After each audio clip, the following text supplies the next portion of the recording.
Alright, guys, we are back. This is session number 35. We're getting there. I know. It's been nearly a year since we began. It's been a while. Yeah, How many weeks Pretty shit doing 35 sessions, lads, when you pull things out. I know, I think we began in like March. Sounds about right, Yeah, so we're coming up to the 1 year. But, Adrian. Okay, so this is a 3-session recap.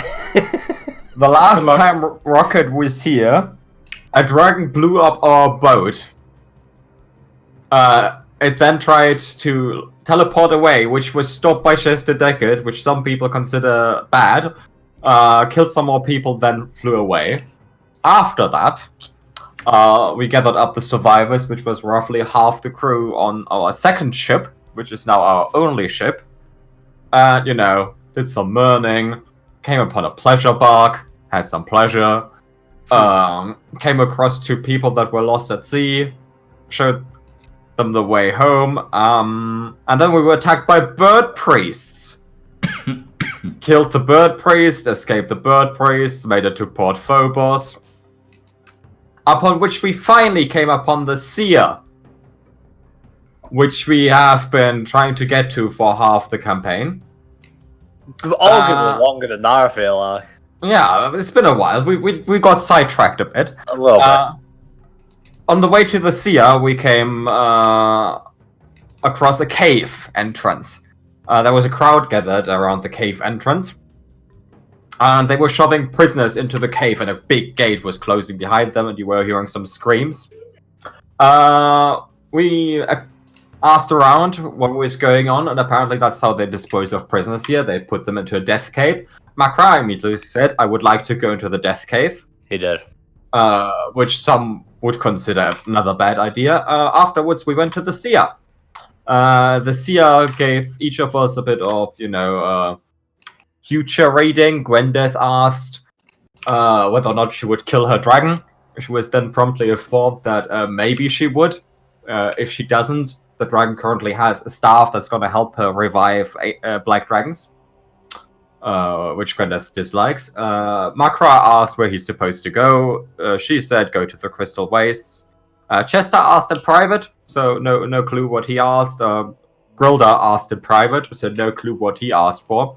Zoxel is a little lizard, so he wasn't given any fortune reading, which, that's kind of racist.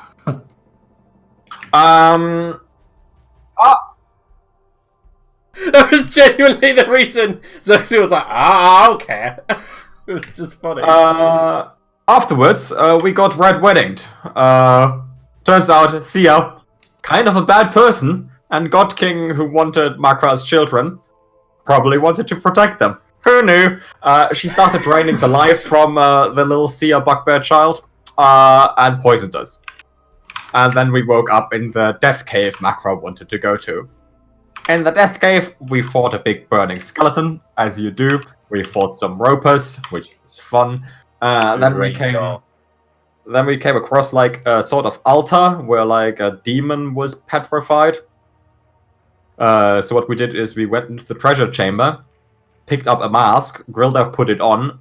The mask talked to Grilda. It's apparently some sort of we don't know who it is, but he has some history with the Ironbloods. And he asked us kill the demon. So Makra did some sort of blood ritual, woke the demon from the stone, and then we fought a bone devil, and then we fought the bone devil again, and then we killed the bone devil. And now you're all caught up. Yeah, so that is indeed everything that happened. Grilda seems to have learned some new magical secrets since he did the blood ritual. You guys have seen him fling eldritch blasts around now. And you actually looted it afterwards, I believe, and found something. I can't remember.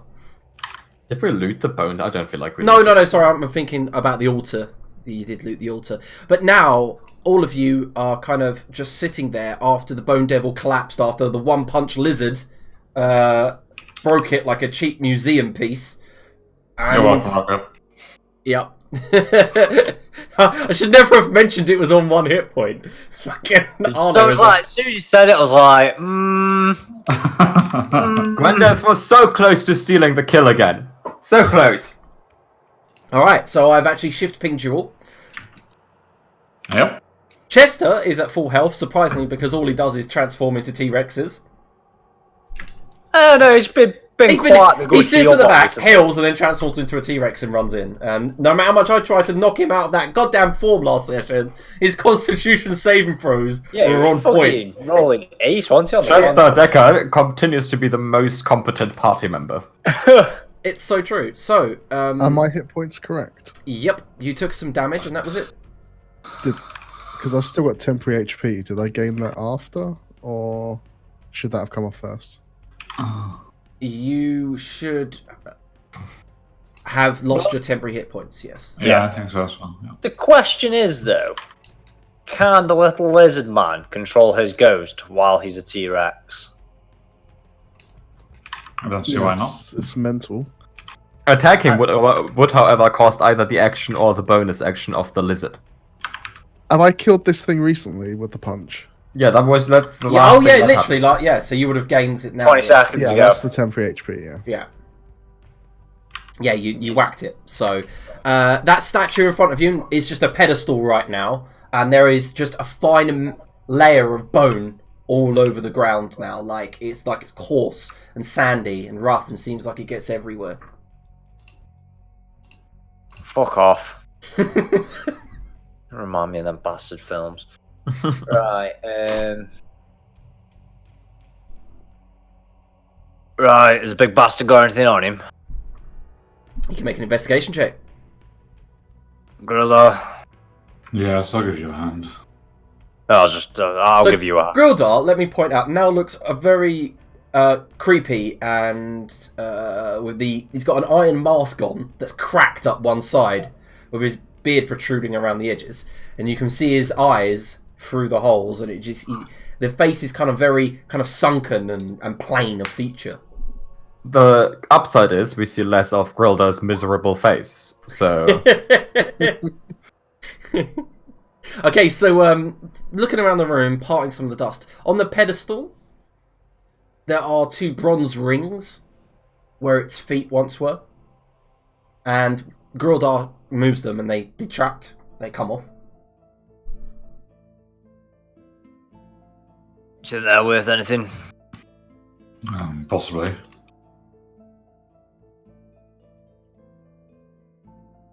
I would like to check at some point whether or not, completely unrelated to the looting that we're currently doing, I can weave my beard into the mask so I can plop it down without having to hold it. What was that, sorry? That I can put my a strand of my beard through the mask somewhere, so I can just have it hang on my face down Yeah, while that's I'm not fine. wearing it, rather than having to carry it. Yeah, that's fine. Yeah, but the 2 bronze rings have, Grildar, some runes and some glyphs around them. I'll have a look. The rings are quite large, just so you know. They're like 5 foot in diameter. Yep. it's more like belts, really. Well, yeah, but they're solid. They're like bronze rings, like made out of bronze, and then it can't be bent or anything like that. So like a belt for someone really fat. I guess. If you're really adamant on it being a belt, Adrian. Did you just say hula hoops for man? It's a hula hoop for men. Okay. Yeah. I guess, yeah. I guess it fair. does kind of look like a hula hoop, so it's flat on either sides. Not like rounded. I think that's flat hula hoops. I've seen flat hula hoops. No? Okay, so does anyone want to do anything with them? But like hula hoop, I don't think. I mean, they weigh they weigh about 20 pounds a piece. Quite heavy. Yeah, just put them down for now, and then we'll take them with us if we need to. Okay. Yeah, we'll pick them up on the way out. Let's keep exploring this hellscape. I will write down on the. I'm a bit worried about the crew. At least you only got half of them to worry about now.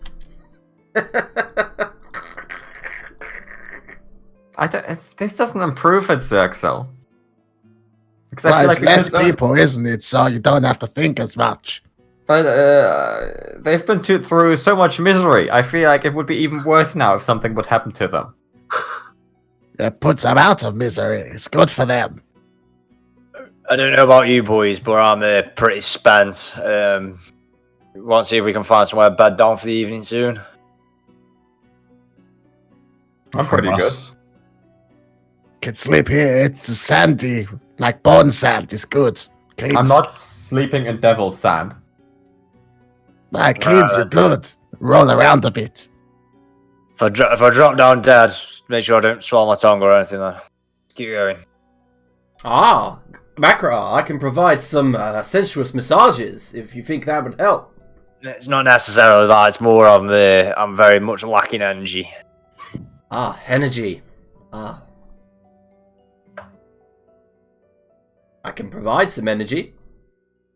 And I am quite spent myself. Yeah, that's what I was thinking. We'll keep continuing for now, but then I think we should have a breather when we find somewhere that looks suitable for it. Well, if you really need a breather, we should do it here because this is a dead end. Should we barricade up in here then? See if we can get some of this sand out of the way. I'll just sleep in the part of the room that doesn't have sand.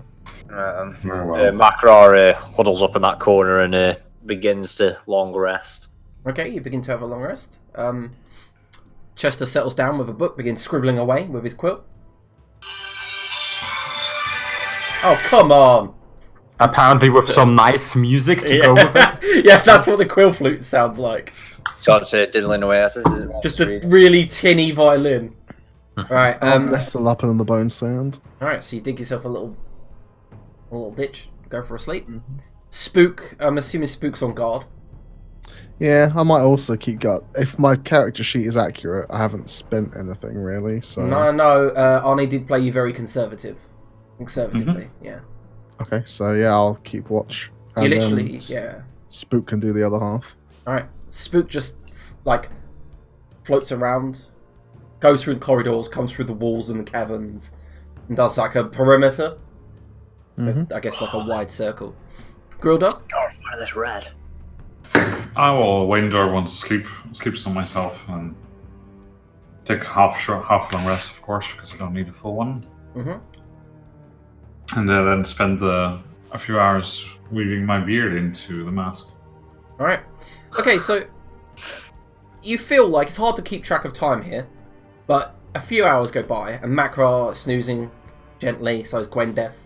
Chester kind of settles down with his head on his book, going for a sleep. Girldar, you eventually catch some shut-eye. However, Spook wakes you up. Zerxil. The entire cavern, this room is kind of quiet, except you can Spook kind of makes a sound and moves towards the door in the east. Alright, I'll go have a look. Right. On the far corner, there is something. Humanoid figure in the shadowness. What's your dark vision? It's 60. Or is it 120 actually? Hold on. yeah, I can see from your point of view. I think it's Okay. 60. First thing that comes to you is the kind of smell. Kind of like a foul, rotten smell. To you, quite sickly sweet, to be fair. Seeing as you've been known to eat rotten meat. The thing kind of like moves slightly like an ape, where its knuckles dragging on the floor. You hear sniffing in the air, and then you see like what looks like cat eyes, like kind of like a glowing eyes as it looks towards you, and then bounds off northward. I'll follow up a little bit. I'll motion for kind of Spook to phase through the wall and come out a bit further up as well. Okay. So I guess he comes out of the wall around there. Yep. Okay, this creature is climbing and scrabbling up one edge of this cavern up here and running off. It's small, hunched humanoid with bits of flesh falling off of its bone. Alright. It doesn't seem strong, seems quite feeble and running away. Like, How much of my rest have I had, do I feel like? 3 hours, 4 hours.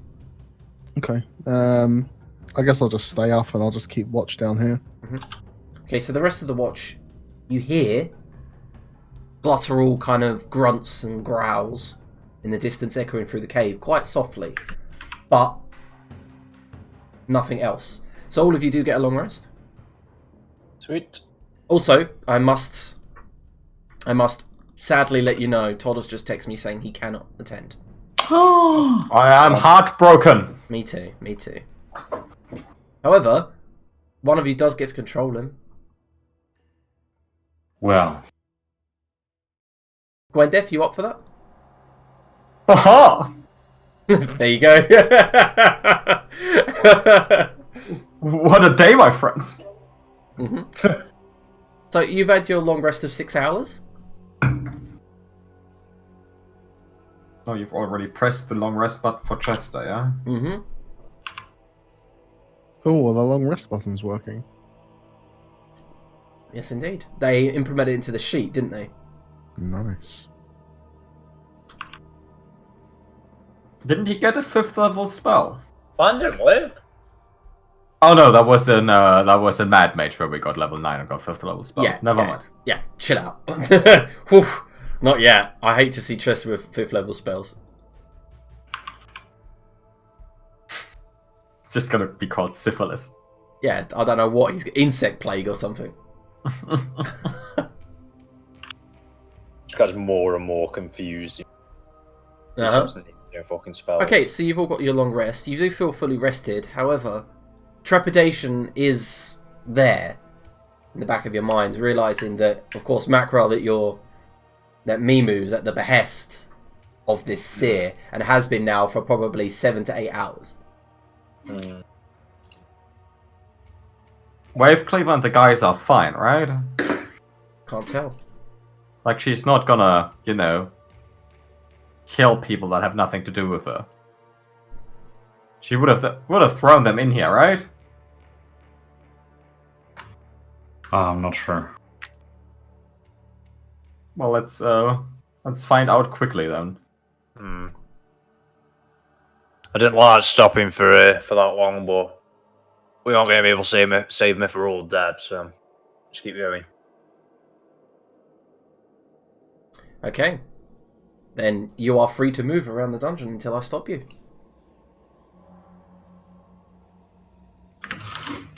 And I'm going to go ahead and assume the usual marching order, as in Macron, Grilda up front, Zertsil, Chester, and Gwendef further behind. Don't assume anything. I mean, that's what we agreed on. Where would you like to be, Zertsil? My character is where my character is on the map. Okay, fair enough. Alright, go ahead and move then.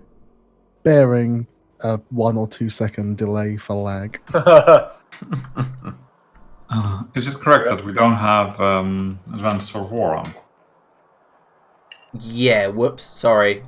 That really I don't should have think been we on. ever had that for this map. We No, haven't. I just noticed now that we didn't, so I'm just going to explore a little bit where we've been.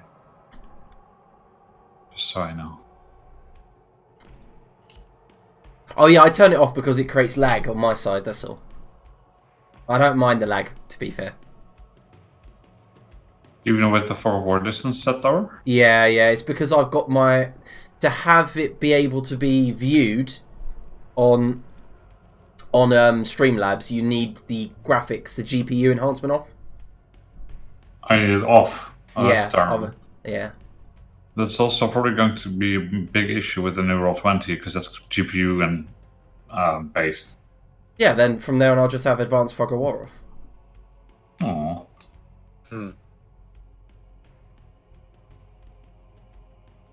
It's okay. Well, let Grilled, I'll lead the way then once he finishes exploring. Yeah, I'm just checking out where we've been, so.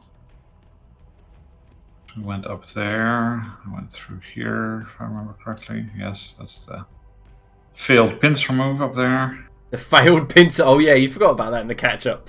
The fact they've done this amazing SAS pincer movement, and there was just 2 locked doors either side of them. They're like, shit. Yeah, not even door handles. It's just rude.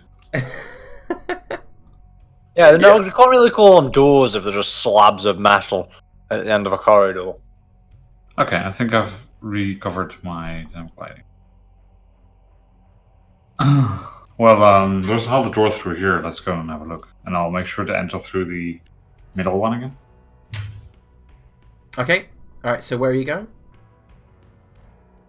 I've always finished exploring this way. So I just want to go and have a look in here. All right. So you push open the. It's a very tough, petrified wooden door. Okay. Reveals the entrance from where you entered. Ah, right. Well, it seems we've come quite a way around at least. You notice, of course, the big metal door is still firmly shut closed. Mm-hmm. Yeah, I'm just going to do some more discovering here as well. Yeah, and the roar of the crowd has definitely died down outside.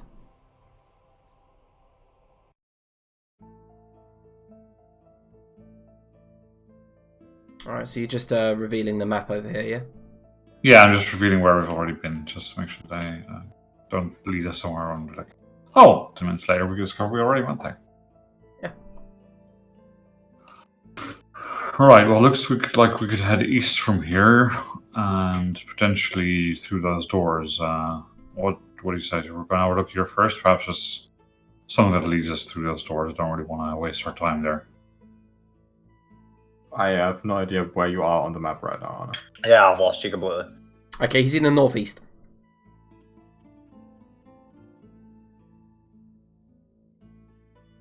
Which way do I go from here? Past the crystals. Does your weird face mask you keep talking to yourself to know the way out? Does it what? Know the way out. I could check. But I've told it to be dormant for now. What about you, Xerxil? Are you following the party or staying exactly there? Oh, I don't know how loud they were being, to be honest. I've been round there for a while, so depends what they were doing. I mean, they're not making any attempt to be quiet. They haven't told me they're making being stealthy, so they're quiet. And you can hear Grildar's armor chinking to the northeast. Yeah, we are not a quiet party. I think this has been firmly established. Oh, they went over there. We I could didn't be, see but them then get Arnie's past them. the loudest armor in the world. Once Arnie gets some magical stealthy armor, it'll be like the Ninja Squad. Like SEAL Team 6. I mean, maybe like SEAL Team 3.5 or Okay, something. so right in front of you guys, there's a very steep embankment littered in stalagmites that come up like a forest of dangerous spears.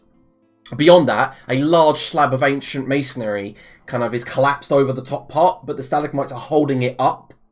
They're quite large. Some of them stand 5 to 6 feet tall. In the center, there's a central one which joins with the ceiling to a stalactite all the way to the top. And you see that you're going to have to kind of like either squeeze past them or climb over them. Xerxil's going to have no problem fitting between them all because of how small he is, but some of you, especially Makra and Grildar, are going to have trouble getting through.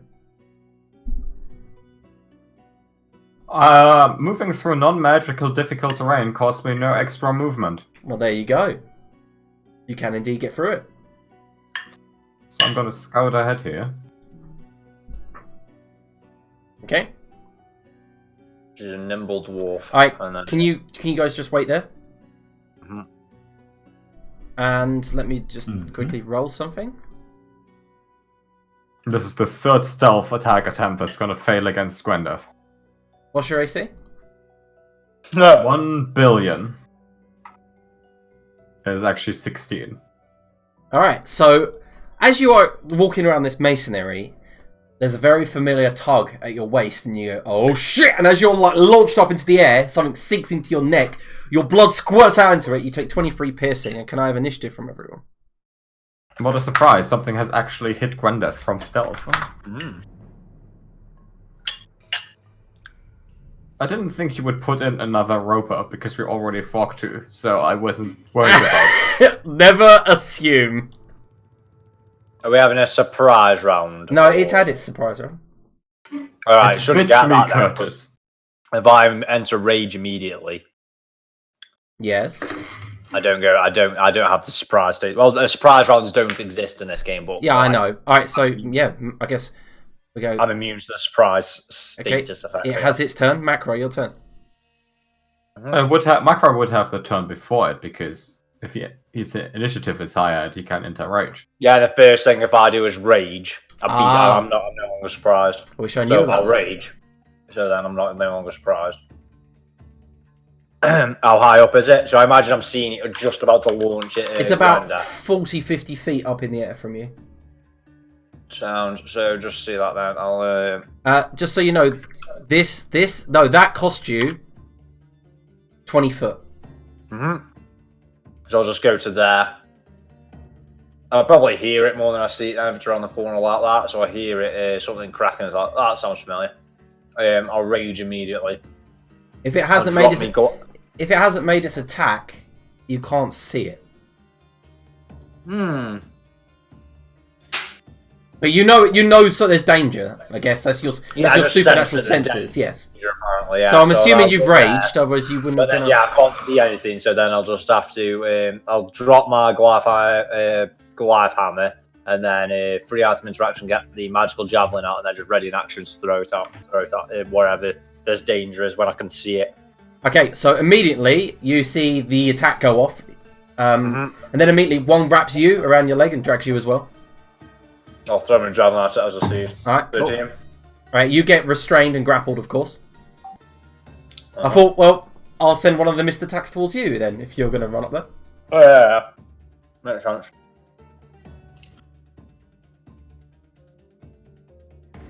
Alright, the javelin bounces off its hide. Bastard. Then you are reeled, Makra. 25 feet, which I don't... Actually, no, it can't. You're too big, aren't you? Didn't it already have its turn when it bit me? Yeah, we've established last time it can't do anything because I'm a large creature, aren't I? No, it can. I just looked at it. It is a large creature itself. Oh, okay. Yeah, oh, no. Yeah, no, it did have its turn. However, there is another one. Never assume. 4 ropers, really? You're like a broken record. Am I, though? It's a cave. Okay, so Macro, you are hit for 31 piercing. You know what's really annoying as well? I dropped my Goliath hammer to throw that javelin, and then threw the javelin, so I don't have a weapon in my hand, so I can't swing back at it. That's very annoying. Is that 31 after reduction? No, so, yeah, 15 damage. Good decision making is on point. Alright, Grildo, it's your turn. Yep, so I'll step over here. I can see them both from here, yeah? Yes. Well, that square is difficult terrain. Yeah, that's fine. I've got... it's all difficult terrain, yeah, from here northwards. There you go. Right? Yeah, I'll coloured it in. Okay. With That doesn't crayons. matter, since with this I have 90 feet of movement on my first turn, so... Oh yeah, I forgot about the Haven't these flash. fuckers got like a max weight that they can lift up? Surely I'm fucking heavier than it. They can't grapple a huge creature, but they can grapple you. Well, where's So they not got I'll a weight run over capacity here, and then They couldn't grapple your mom. then? I will... which one is visible, or are they both Both visible? of them visible. One's got Makra, the one on the north has got Makra, and the one on the west has got Gwenda. Yeah, I guess Macro's gonna be fine. Actually, I'm gonna try and be MVP here. Can I pick up his hammer on the way here? Sure. Okay, so I'll pick up his hammer on the way here as my free item interaction, and then I'll try and throw his hammer at him. Not in a hit him kind of way. Make but- an athletics check. Tossed up to me. Yep. Athletics? Okay. Yep. Maybe not, but 10. Okay. Bump lands below him. Just dead heavy. It's like that heroic toss. I mean, he did a good toss, but it flew about 10 feet above. For a dwarf, you know, that's good, but it just isn't high enough, seeing as you're 25 feet hammer up in the air. throwing's like their national sport, isn't it? What, for a discus or something? I know hammer throwing. Hammer The throw. way you do it is you stand like this and just throw it backwards. Yeah, like over your head. But, however, you're not used to throwing Goliath hammers. Yeah, that's fair. That's a fair point. All right, that was your action. Anything else for your bonus? Nope. All right. I already quick step, so. All right, Chester Decker.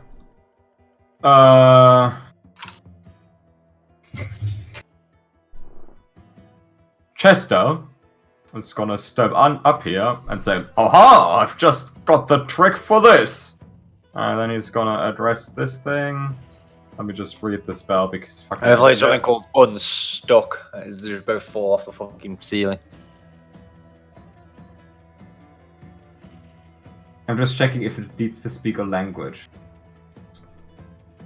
I can hear and understand you. Okay, I don't think ropers speak common, so this one's out. Shame.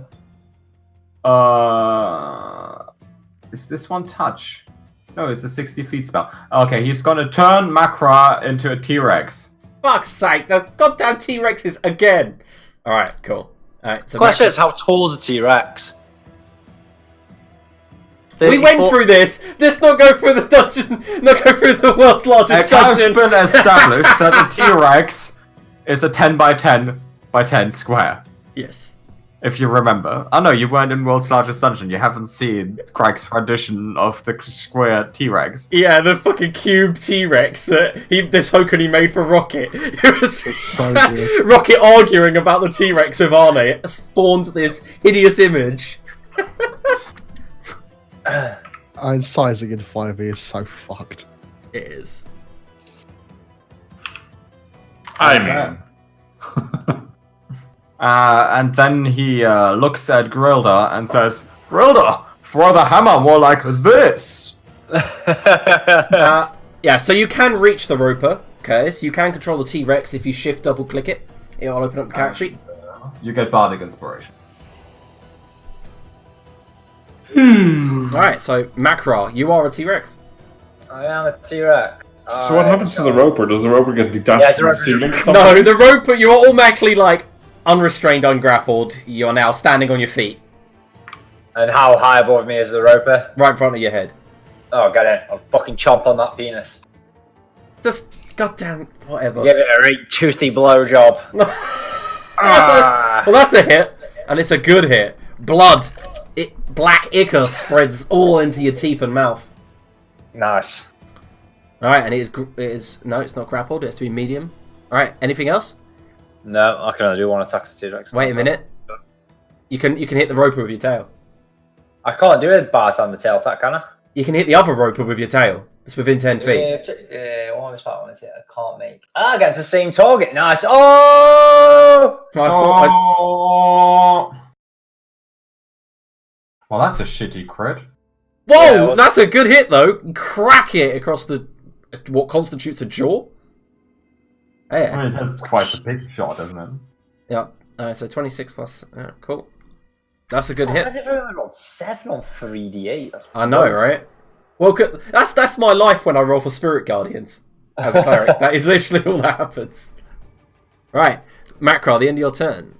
This Roper, you are within range. Doesn't go to tendril, just tries to bite you. Just trying to. Yeah. So it hits you for 22 piercing. Bastards. Do I still get my rage bonuses? No. Nope. No.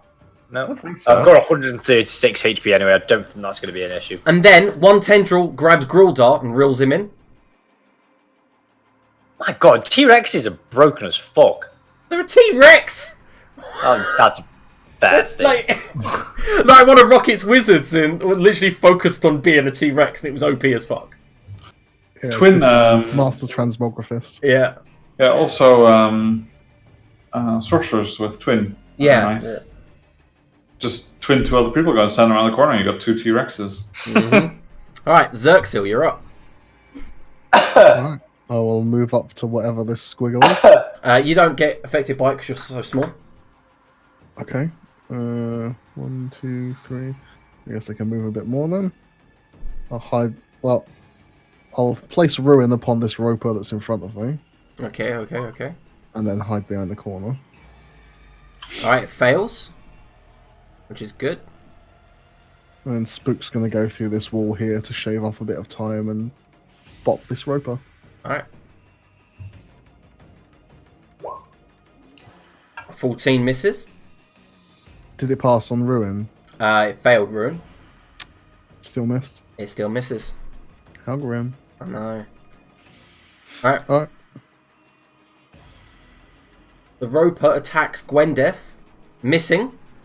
No, wait, you're restrained, so it gets advantage, right? Yep, so it hits you, Gwendeth, for 19 piercing. That's nothing.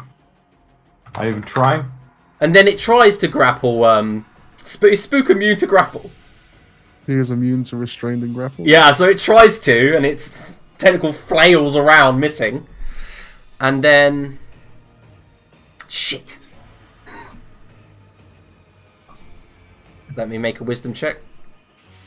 It does not know you are there, Xerxel. So you see this tendril snaking its way around near the stalagmites, searching for a target, but it fails to find you. Goes for Chester, but Chester stops, and it's just like that scene out of Alien. It's like right in front of his face. He's like, aha. Gwendeth, your turn. It bit me, so I should be here, right? Yeah, you should be right next to it. Yeah. I would like to break grapple. Alright, go ahead. Acrobatics or athletics? Alright, Oh, you shit. fail. Well, no shit. Well, that's my turn. Yep. Grildar. Yep. I will see that there's a big T-Rex fighting this one, so that's probably going to be fine. I will Void Blind the other one. Alright, con save, yeah. Yep. Rolls a 16. Oh.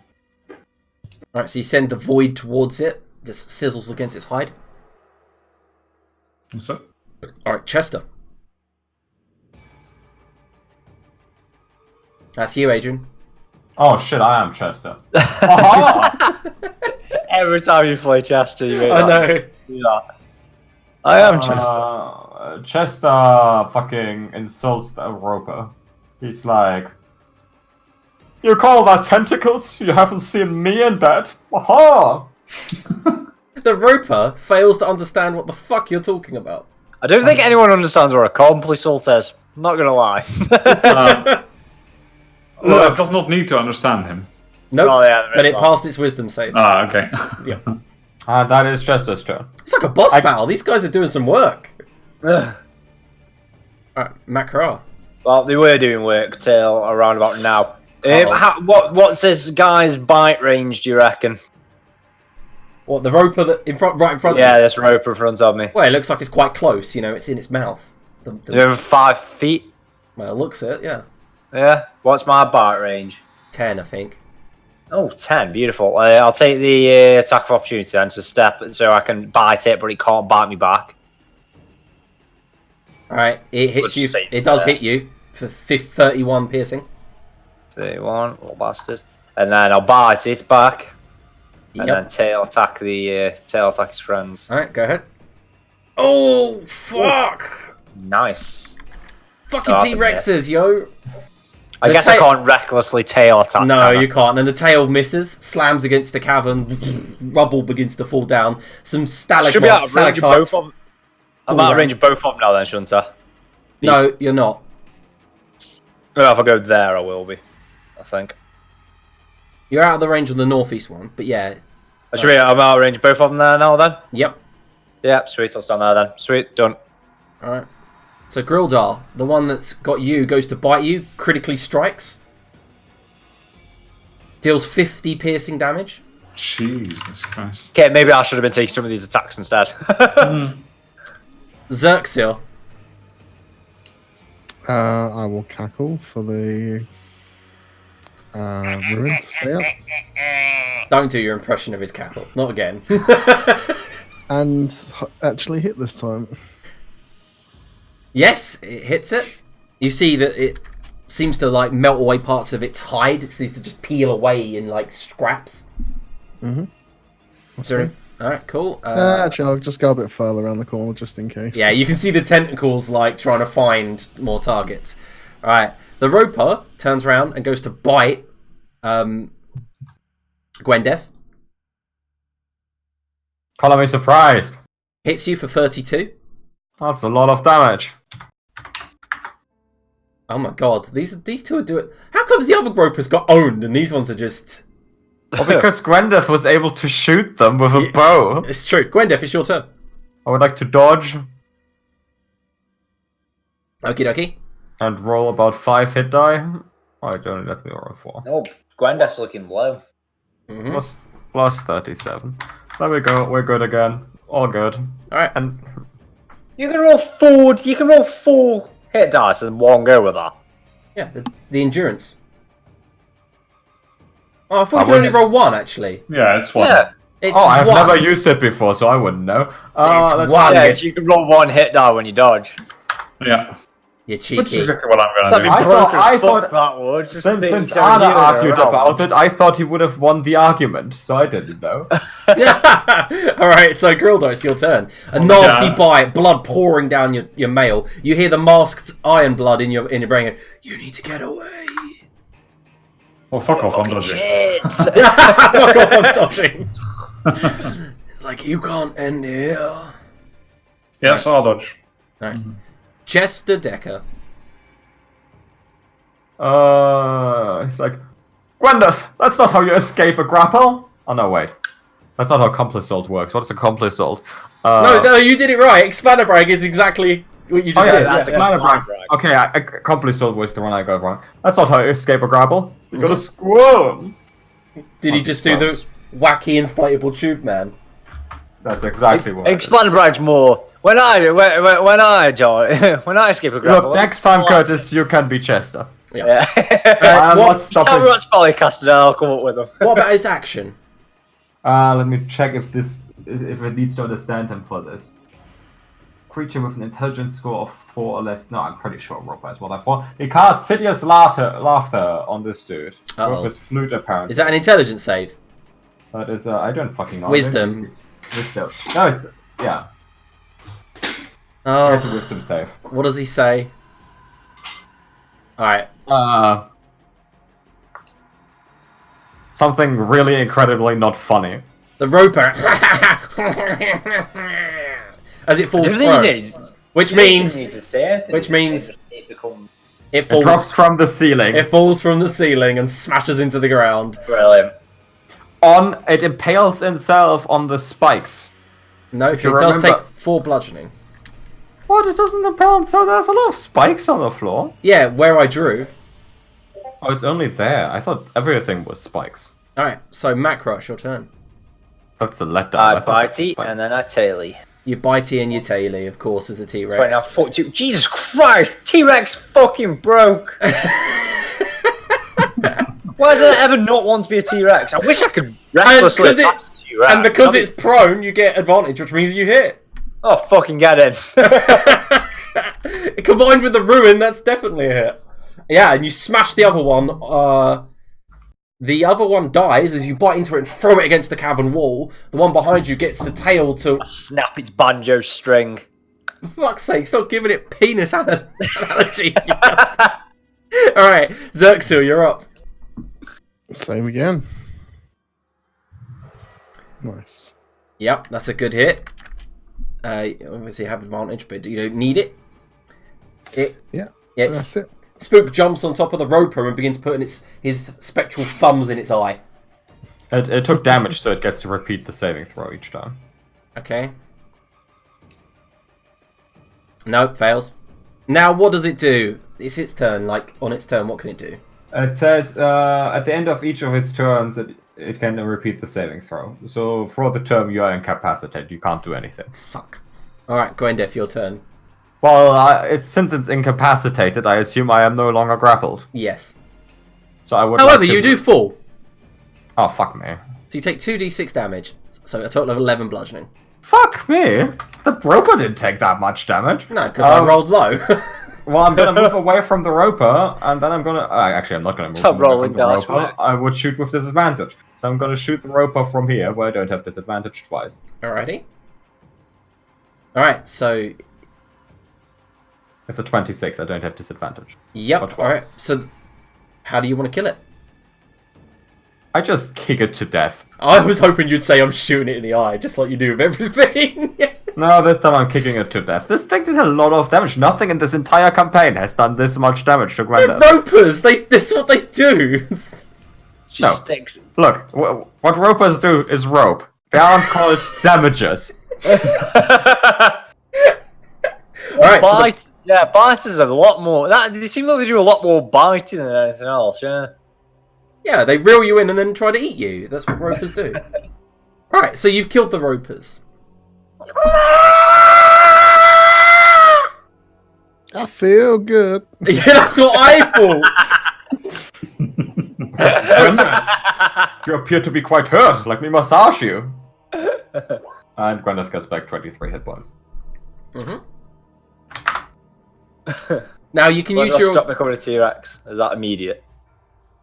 No, he can keep you like that for an hour if you want to stay a T-Rex. I'll nod at him. I'm a fan of this form. You can... Yeah, cool.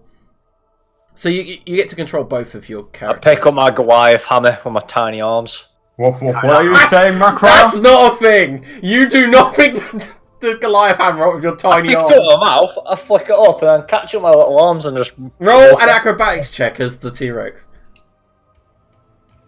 T-Rex ones have it fucking... I've got... Do I get them in? I can choose whether I do the T-Rex or my own, can't I? No, you are the T-Rex. How is that working? No. Yeah. You really got 10 decks. Yeah, no, it clonks you on the head and you take 5 bludgeoning damage. 5? I never roll that much. Macra, what are you saying? Timmy has fallen down the well?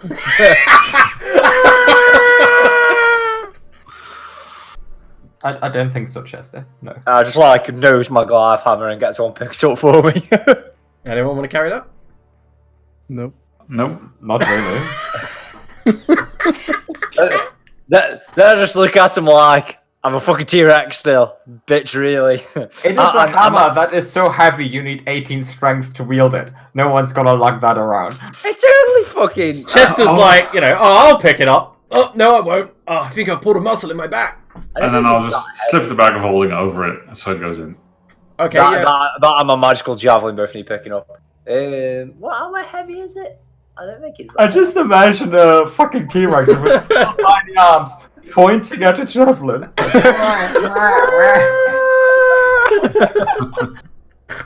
Can I just stick the javelin somewhere in his butt where he doesn't hurt him? No, in his butt! You don't store javelin in a T-Rex. Have you ever seen a Mega Monster movie? They shoot arrows in and they just stick, they don't hurt. I want to do the same thing where I just gently stab the javelin between two of his scales. Roll a d6. Roll a d6 plus your strength. Can't you just tie it to his leg with rope? Yeah, I was just joking. Okay. Oh, okay. I genuinely thought you were gonna sheath it in the meat of his leg.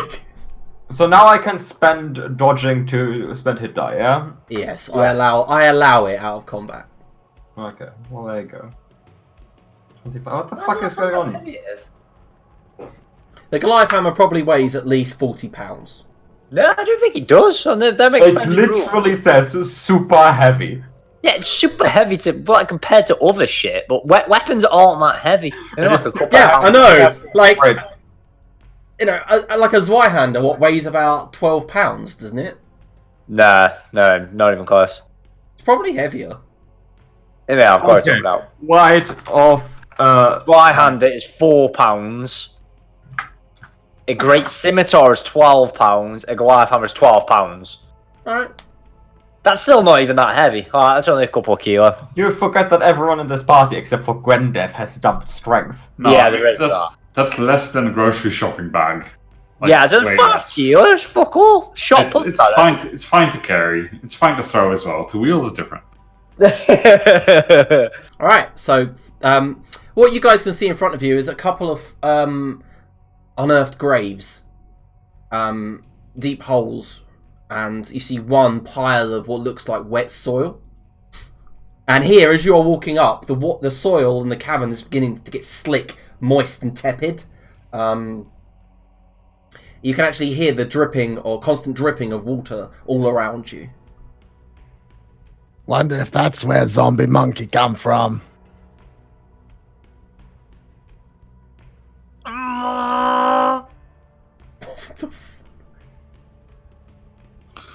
Well, shall we?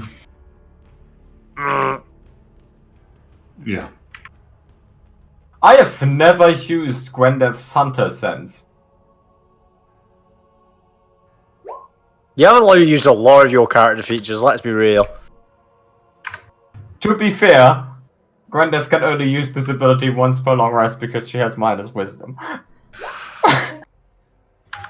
Just made me so angry. Yeah, that crit on Grildar was sick. Yep. Ouch.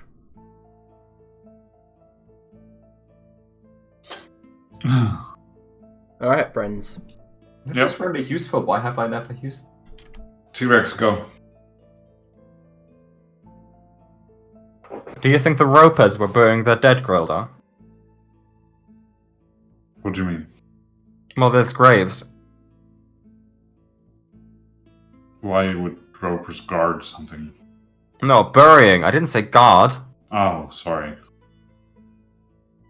I just Why find would it... ropers be burying dead?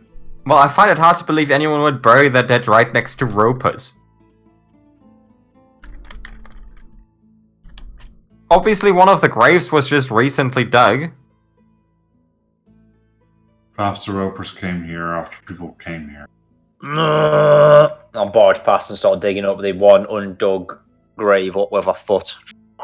Bad T-Rex, you're grave robbing. Bad Alright. T-Rex. So you begin digging up, and you all see a mangled skeleton being shoved about around his talons, his claws being dug up. The skeleton looks to be of dwarfish of nature, and is all fallen apart from the strength of the T-Rex, basically digging it up.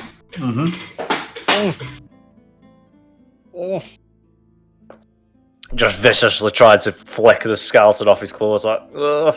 I'm not Like touching that. like he's touched a bit of wet lettuce or something whilst he's doing the dish. He's just.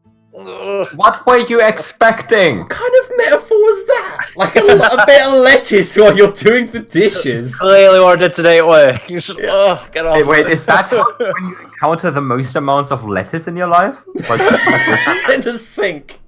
Ugh. Ugh, so gross. Counting thing. Right.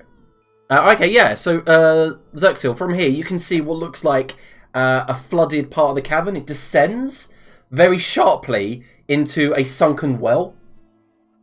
You see that the old brick and mortar is all crumbled away and submerged, and you can see the cobbles around it and the cracked stones, all algae covered. It's probably for you. It starts at about a couple of feet deep and then submerges towards the well. And what remains of this archway, this stone archway, the structure of the well, rises up out of the water. And you see that the archway is covered in vines. We're talking like smothered in vines. And can you make a perception check? Is that so? I'll give it a go. Okay, so yeah, you can see that hidden and surrounded and kind of like festooned by this vine, this very vivid green vine, is the skull of a large humanoid creature, almost ape-like, with sunken hollow eyes and sharp fangs. And you see that it's got the rib cage is further down, and the vines have all grown around the skeleton, and its arms are kind of hung over the archway. And the rest of its skeletal body is kind of wrapped up among the vines. More zombie monkey. Maybe. Go have a little look-see at it. Alright, so you're getting closer. And Xerxil, as you are getting closer to it, and you get... Is there anything you wanted to do? Just have a look. Alright, make an investigation check.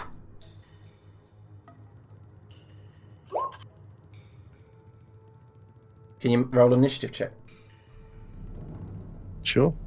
As Just the... all of us. all of you, as the skeleton begins to move. Its body first cracks like thunder. How deep's the water here? About 5 foot.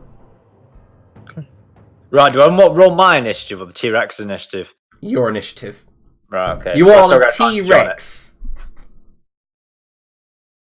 a water skeleton and a fire skeleton. This gives me an idea for a book. Avatar, Lord of the Four Elemental Skeletons.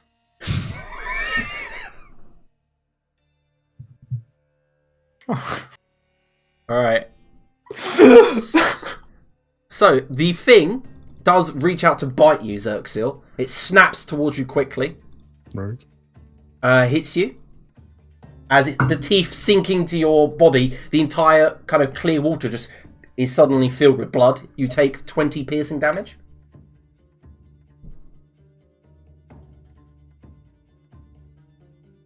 And then its claw reaches out and rakes across your body for 23. So in total 43 damage. Nasty. I know. And Gwendif, your turn. I would like to mark this creature as my Slayer's Prey. Alright. And then I would like to Ooh, sorry. release a Dragon Slayer. Does that hit? It does. What was that, Rocket? Let's hellish rebuke it as it hits me. Wait, let me see if you haven't got your reaction when it attacks yeah, you. very true, very true. Yeah. And then I'm gonna roll Slayer's Prey damage. Wow, 2 damage. That takes 26 piercing damage. Okay, so the Dragon Slayer shot ricochets off the archway of the well. So it didn't hit. No, sorry. Well, then I roll a d8 because I still have Explanabrag from the last fight. Then it hits. What was There this we thing's go. stealth? What was it? Stealth. Yeah. While it is pretended to be vines, it is just like a roper. It's just Indistinguishable. indistinguishable.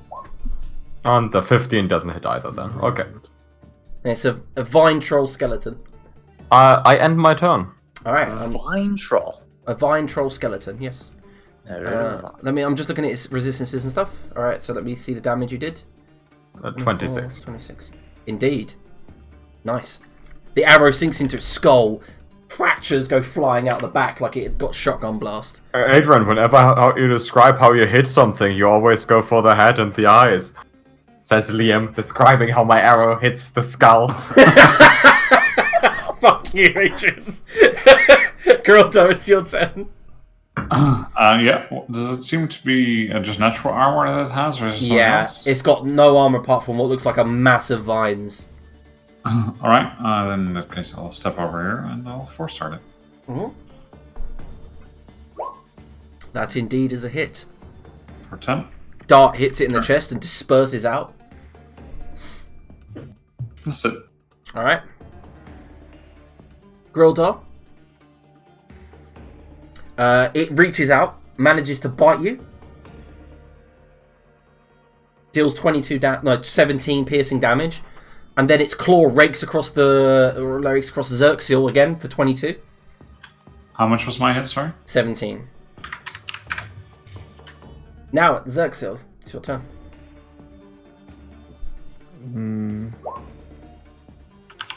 Do that. Alright, you Misty stepping. Alright, awesome. Spook can go in. Yeah, you look rather hurt there, Xerxil. Oh, I am. Nice. Double ones. Oh no! So Xerxil flies up towards it and just keeps going for a moment, stands at the other end and looks confused, shrugs, and then turns. Don't look at me, fucking ass! Right, Chester's up. Chester looks at the skeleton and says, I didn't expect to find the most beautiful shrubbery I've ever seen here. Oh my Accomplice Soul. Accomplice Soul, okay. It fails, of course, giving it 5 psychic damage. And disadvantage on the next attack roll. See, that was a bit more of a accomplice ult. As a fan of that, Yeah, I'm getting in there. Look, I need a few rounds. Okay, that's the end of his turn. Alright. The T-Rex. Oh, here we go.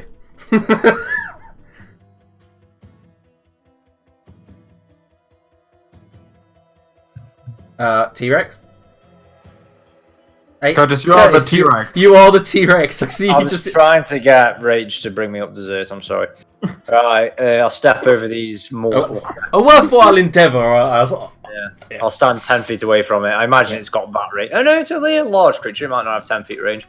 And then I'll bat the bastard. You miss? I'm not enjoying not being able to attack recklessly. And I am my turn because I can't do anything else. Gwendeth. Well, since it's already my Slayer's Prey, that means I can now begin to cast Gwendeth's only spell. Beautiful. You have it cast. Is it entanglement or spike growth? I have cast Spike Growth. It's true. Yeah, he's done it before. Once. Yeah, once when he needed it. Okay, that's 25 damage. Wait, let me add Slayer's Prey. I think it did work the last time he cast it as well, because it was at the pyramid, wasn't it? Yeah, that Yep. was really useful. Right, Okay, yep. This time we haven't been fighting like 15 UNT again. So that's 25 damage. Yep. No, wait, 27 damage. I can't math. Yep. The blow is a clean shot to its sternum. Oh. That misses. Yeah, and that goes wide, like sinks into the water. And I end my turn. Grildar. Yep, same again. But this time perhaps a bit more damage. Hey, that's more like it. That's a nice solid hit. And you see parts of its ribcage blown off into the water. Plop, plop, plop. Mhm. Alright, so what you notice in front of you, Grildar, is parts of the vine begins to replace the bone, healing it. Okay. Oh, why do undead trolls still get the regrowth? That's some bullshit. Right, and then it lashes out at you, Grildar. You manage to block 2 of the attacks, but one of them hits you for 20. Jesus fuck. I'm not joking around with these things. Rocket asked for more dangerous combat. Anyway, Xerxil, your turn. And So- then he so, you didn't wanna show say? up for 3 sessions. While you dealt with the danger. Enjoy. So I heard Zux is our new tank, yeah? Yeah, I just tanked like He did just tank. 70 damage. He did. Alright, you're ruining it. Yeah. as Ruining this usual. skeleton's whole career. Even with a high con save, it fails and you succeed in ruining it. And And he has like a DC 17. the necrotic damage that Spook manages to do seems very successful against it. Ooh, nice. Done. Alright. Chester Decker. Zerxel, my dear friend, show me that sweet, sweet little lizard's butt. Why? Todd would be punching himself in the face at that comment. And you get 15 hit points. Chester massages your lizard tail. Nice. Makes I feel like that's exactly Nice. the same thing Todd would have said. Everyone knows that lizard tails grow back. That is true. Mm. I end my turn. Alright, T-Rex. T-Rex bites. T-Rex probably misses. No, he hits. T-Rex bites and hits. And does an incredible amount of damage to the point when it's now just a skull attached to vines. Yeah, you begin shaking your head, throwing away all of the bone in your mouth. How do undead trolls work? Because surely at the point they can regrow, they just regrow everything back and then they're no longer undead. Alright, let's not question the game of fantasy, please. The T-Rex mid-combat stops to pause and Philosophy. Yeah, you suddenly do a Velociraptor. I think quite hard with my bottom leg. Just You got a monocle on. yeah. Alright, Gwendef, you're up. Grandad steals the kill. It's a 17. Naturally, you steal the kill, as you do with every goddamn combat. Thank you very much. And it, like, literally, straight through the mouth of its, like, skull, and out the back, and it goes with it, and then plops into the water. I Ending mean, the combat. this time, to be fair, only the skull was left, so... Couldn't have really done anything else there with a bow. No, anyway, it dies, as expected. There's a lot of ambush creatures in this cave, I feel. Like, in general. Fucking sucks. It does. We should maybe be a bit more careful. Zuxa was careful. Zuxa just want to swim. Yeah, at the moment, you guys are wading. Zux is swimming. Graneth would like to give the Let's go around the a quick outside. once over to see if there's like a pirate treasure hidden in the waves or something. Make an investigation check. Grandeth, as everyone knows, very skilled in investigation. Yep. Yeah, you notice there's nothing down here, but once you do clear the well, there is it does go down into darkness. Like, as in there is a tunnel. Like, the well goes down and down. Can I have a little look-see in the tunnel? You can indeed. Let's go for a swim. Alright, so you're going to follow the tunnel all the way to the end. Well, maybe. Depends how far it goes. It goes for about 120, 130 feet. Probably. And then when you get to the end of the tunnel, you look up. You can see that with your dark vision, you can see there's more stalactites above you and another cave here. All right, I'll pop my head up there, wherever that may be. All right, I'm going to drag you. There you go. Cool. You're to the west slightly, if you can see yourself. Yeah, I see it. Take a look around 360. Yep. What's down there on the left? Okay, so I'm assuming you can see what looks like a large boulder. No, I see what looks like a mass of bodies. Oh, yes, you can see there is a large mound of rotting corpses. Alright, I'll swim back. Alright, cool. Alright. Lots of corpses to the east. Looks tasty, but probably shouldn't eat. Well, the last corpse you found attacked you and nearly bit you to death. Yeah, this one don't look tasty though. It's made of green and stuff. What were the other ones made out of? Pinky flesh. Great. Okay, so you guys walk into this next cavern, strewn... Ah, ghost! strewn with rubble and masonry. And yes, to the west there is a large stone throne. And by the way, Zerk, so just so you know, last session Spook went into that room and then reported he saw that figure. So you've seen the figure before through his eyes, sitting on the throne, just so you know.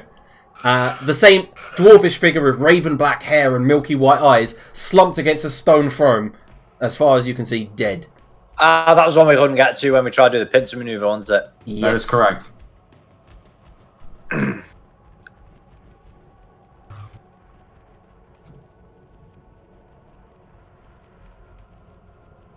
And to your north there is a slow-moving stream. So what's with the dead one? Well, with things that are not previously moving beginning to move, I'm wondering if it's going to move or do something to such with it. Just throw a rock at it. Alright, roll to hit.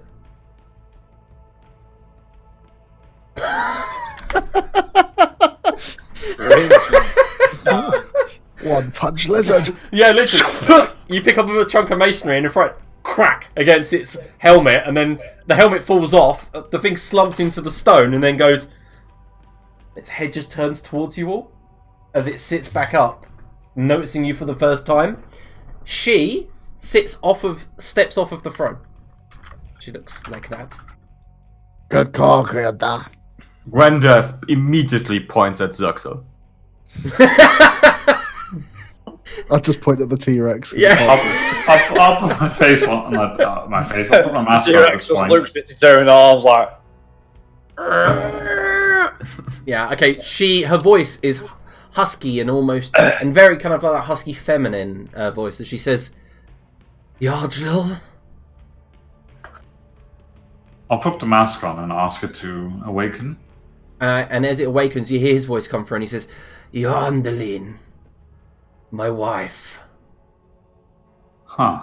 Oh, she'd be dead weird when Grildor bangs his, like, ghost wife, kind of.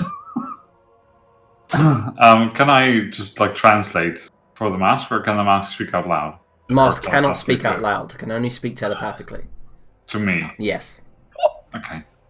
I'll just start translating what the mask says, and then... Okay, so the mask immediately says for you to say out loud, say you are Yardrill, or possessed of Yardrill's spirit. Yardra is here with me. Through the mask. Her eyes show no emotion. And then she says,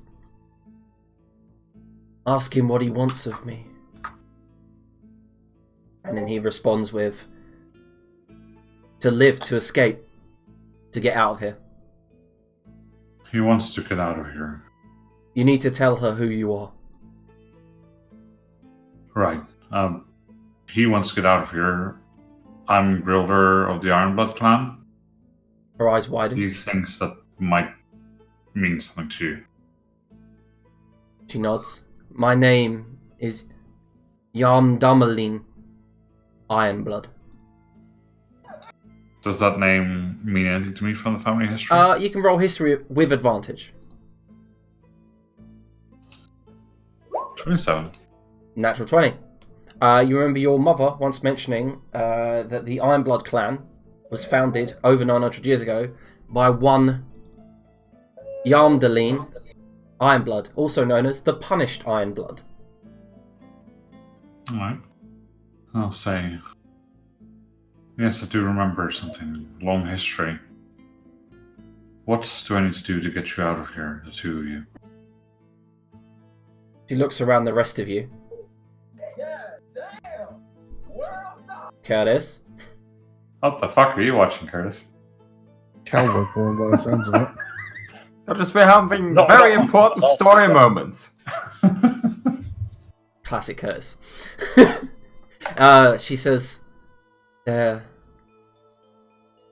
why? What do you mean, why? Why do you all do this? Why are you here? Has she died? The Seer? Uliana. Is that the name of the Seer? Yeah, it is. No. Not yet. Believe that she's wanting to absorb his, and I point at the T-Rex. That's not a dinosaur, that's about their She nods. children to extend her life or to... Well, I wasn't really paying attention, to be honest. I had some other things in my mind while that conversation was going on. She gets a natural 20 for insight and believes you. She nods. I would prefer to stare upon you in your normal form. Was that directed at me? No, it's at the T-Rex. You don't think you'd ever see this, or ever that it was in fact possible, but you see a disappointed T-Rex. Chester just drops concentration. Yeah, and knocks to Chester. She seems to stare at you. You feel like all the hairs on your forearm rise, and then she goes, nods. I believe you. Yes, it seems we were... Well, we didn't exactly come here by choice. You Not are my choice, anyway. of my blood. Yet blood does not run in my body anymore. They say that allegiances to blood should fail with death. But if my husband speaks truthfully, then he still exists here on this plane. Just like me, cursed by Uliana. And where would I be able to find him? Do you know anything that might help? You seek to kill her? She ignores your question. Perhaps. Killing her is the easy part. To free you, perhaps, but there are other things at work. Do you know of the God King? Who is the God King? After your time, then, I see. He's a can. If you That tell me his sums it name, up pretty well. perhaps I may know. His name? Alphadil, His name is Alphadil. the Seer's son. Yes. He nods. He rules in a rather tyrannical way. It seems that he has There's a strict smile. ideas of what a ruler should be doing. There's a smile upon her face, the first one you've seen. A long time ago, Rildar, we were the rulers. Usurped we were, and far removed from royal duties. It seems history repeats itself once more. She cannot kill. She uses lackeys, hirelings, warriors to do her bidding. You know this, right? I suppose so, yes. I have heard news over the centuries from prisoners thrown in here. Not good news. No, it seems, well, pardon my Thibaoan, but everything's gone to shit. No. I I did think of company over these years. A few years ago, they sent a miscreant into these tunnels. He made it to me, and I turned him into one of me. For companionship, his name was Cassius. I sent him, and I thought of escape, and I sent him to deal with the Guardians, and he failed.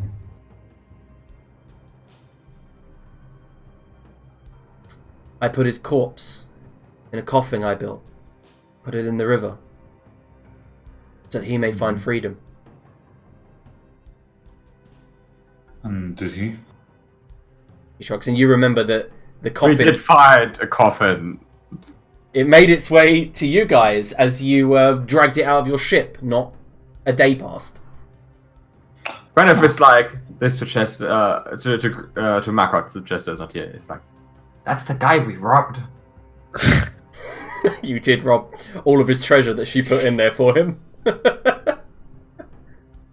Now that you mentioned it, I do believe we found him, and, well, since we did not know who he was, Gwyneth, sometimes telling the truth is okay. I always tell the truth. Well, Are we having tea? Is that what that is? Can Zaxel have tea? Are you making tea? I don't think she has tea, and I don't have tea with me either. Well, stop doing this! Do you have tea? I do not have tea. She does not have do- tea, I so do there not won't be have any tea. tea. Sometimes they're a little bit special. They're a good bunch, really, but You not? I had a similar group of friends. Look, don't shoot the Curtis. excuse me if Oh, it's my, alright. What's up there? Far too hot. excuse me if my mood is not up to standards with your humour. 9 centuries here is probably dulled it. Understandable. I don't know if you can tell, but I am a revenant. I have been stuck here for a long time, unable to claim vengeance. Vengeance from the seer, I assume, then, yes? He nods. Uliana usurped us. Had been controlling everything from behind the scenes. Very well. Is this the Ileana we know but we don't know?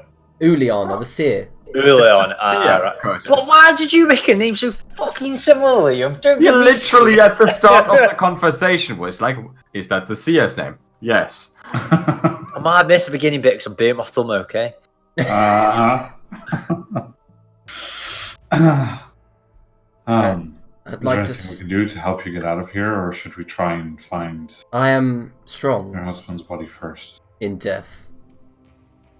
But to the west and to the northwest, there are guardians that keep me from leaving. Can you describe these guardians and how we can defeat them? The one to the west is the Archdeacon.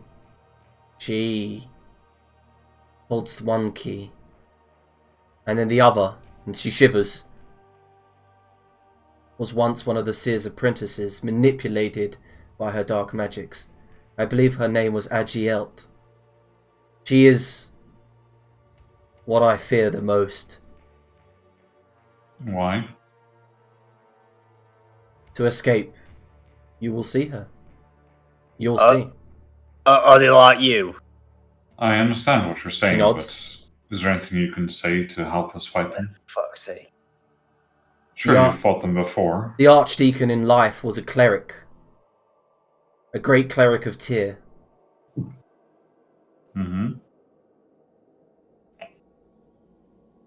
What you need to know about her is that in life, she was brought here from a different world and enslaved by the Neferese. When freed, she pursued a different course, became a cleric of Tyr, and in undeath continues to serve the seer. Go ahead. Quick question in between. Can't we just blow up the giant doors at the start of this instead of going against these super I- powerful? Cannot leave through the doors. I have tried. Okay. There is a sphere buried deep beneath this cave. Contains ancient magics. Its dome can only be passed can only be passed if the Guardians are defeated. I believe the Neferis created it. It's a large dome of magic that prevents undead from entering or exiting. Very well. Anything else that we can learn from you that might help us in fighting these Guardians? Chester has no clue. Yeah, I thought he might, but he doesn't. I do not. All I know is the cleric was very powerful in magic, and Agielt was adept at speed, cunning, viciousness. In Undeath, I'm sure this has only improved. Very well. Can you watch over us as we rest? He nods. Well, everyone, I think you caught most of that conversation. I would appreciate it if you'd be willing to help me free her. Well, I was gonna kill the seer anyway, and this seems like we're hurting the seer, whom I think we don't like. Everyone hands up who doesn't like the seer. Chester puts his hand up. Sucks and not care. Long as kill God King. Well, she's his mother, so King's mom. How do you feel about it? Mine is so good. How about killing his mom? That's a good start, yeah? Yeah, okay, I like. Alright. So actually, you need a rest, right? You're looking pretty. It fucking sucks. It hurts a lot. It does look like that. Oh, maybe a little song while we rest. Yeah, so I think we should try and... it's obviously not been long since we last rested. Nope. So I would like to spend some time talking to her and talking to him. Yeah, so as you enter what looks like a sort of old sort of temple throne room type deal, there is a large statue of a rock on the far side. A statue of a rock. Yes, like the bird rock. Oh. ROC. It's even right there. You can see there's a bird. I wasn't in the room yet. I didn't have vision. I stand by my joke. Yep. I'm gonna poke it just in case. Yeah, it's not real. And because it might be an animal spirit. You know, rocks have been known to represent cunning, as toads are known to represent strength. Yeah, going back 12 hours. Actually, I forgot to mention that Xerxil did actually spot the snake statue in Port Phobos, by the way, Rocket. But he hasn't been to it yet, because it's at the top of a tower you couldn't climb. What the fuck? He flies. Well, you weren't here. What was I to do? Fly. Just so you know, he did visit the Rogue Spire, because he ran off from the group because he knew there was a statue here. Okay. After reading the God King's notes. Justin, maybe you should tell us an inspiring story to lead us into the next foray. Let me check where his Song of Rest is. I'm gonna immediately go and sleep in the corner. He has renamed all his shit, so it's really difficult. Yep, okay. So yeah, the Punished Ironblood watches over you all as you get a short rest. Short rest? Everyone gets an extra 1d6. There we go. Everyone gets additional 3 hit points from hearing from Chester how he romanced an undead woman. Right as he stands in front of an undead woman. Yep. Has he not got an inspiring leader as well? No, he doesn't. Oh, does he not? What did he pick as his last feat then? Or did he take an ASI? I think he took an ASI. Yeah, he took an ASI. To get charisma to max. Oh, right. But you didn't already have 20 charisma. That's disgusting. He's a human. Like Greta still doesn't have max dexterity. Yeah. Not everyone lucked out on stat rolls, Curtis. Yeah, like he's a human, so the maximum he could have had at character creation is 16.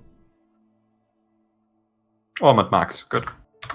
Yeah, he could have rolled better than that as well. And we were playing variant humans as well, can't we? Oh wait, yeah, I forgot. Yeah, he rolled. I did think he started with 17.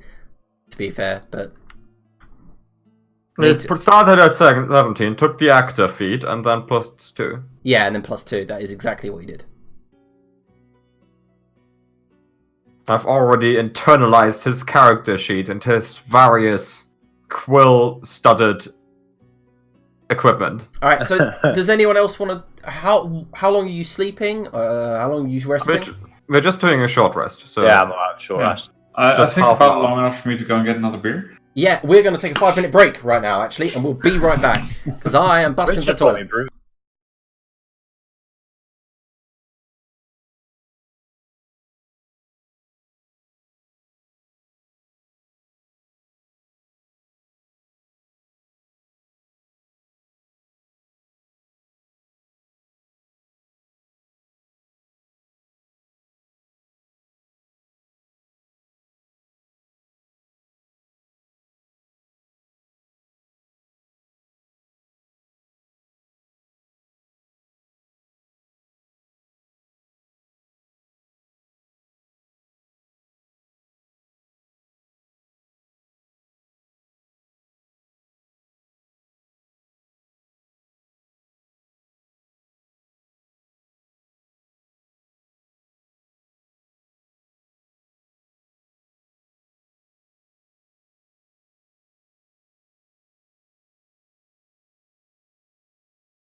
All right, we're back from that short break. So, Grildar, while you're chatting with Yarndeline throughout, she mentions several things about the seer. The seer, she mentions to all of you, can be defeated. You need to stop doing that, Curtis. It's really distracting. like seductively licking whatever that is. Is that a yogurt pot lid? Yeah. Lead. Carl, poor Liam can only get so hard. Moving on. Yeah, she mentions... You've polymorphed his pants into a T-Rex. Fuck's sake. God, that Grildar. Yes, she mentions that the seer can't kill. To keep her power, she can't kill. Directly cannot kill anything. Can she order other Sorry, people? I realised I was muted because I don't want to make eating sounds. Yeah, that's fine. No, yeah. Okay. Macra, you asked that question, I'm assuming? Can she order other people kill?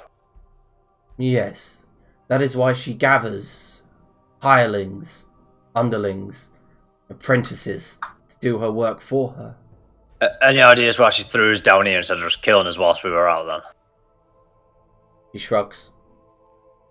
Perhaps she flaunts her power too much. Perhaps she throws you down here because she cannot see your death. Maybe a path of you being killed above leads to her death or leads to the death of someone important to her. You cannot discern fate that way. What if killing you in front of your daughter is what ends her in the future? She did this for a reason.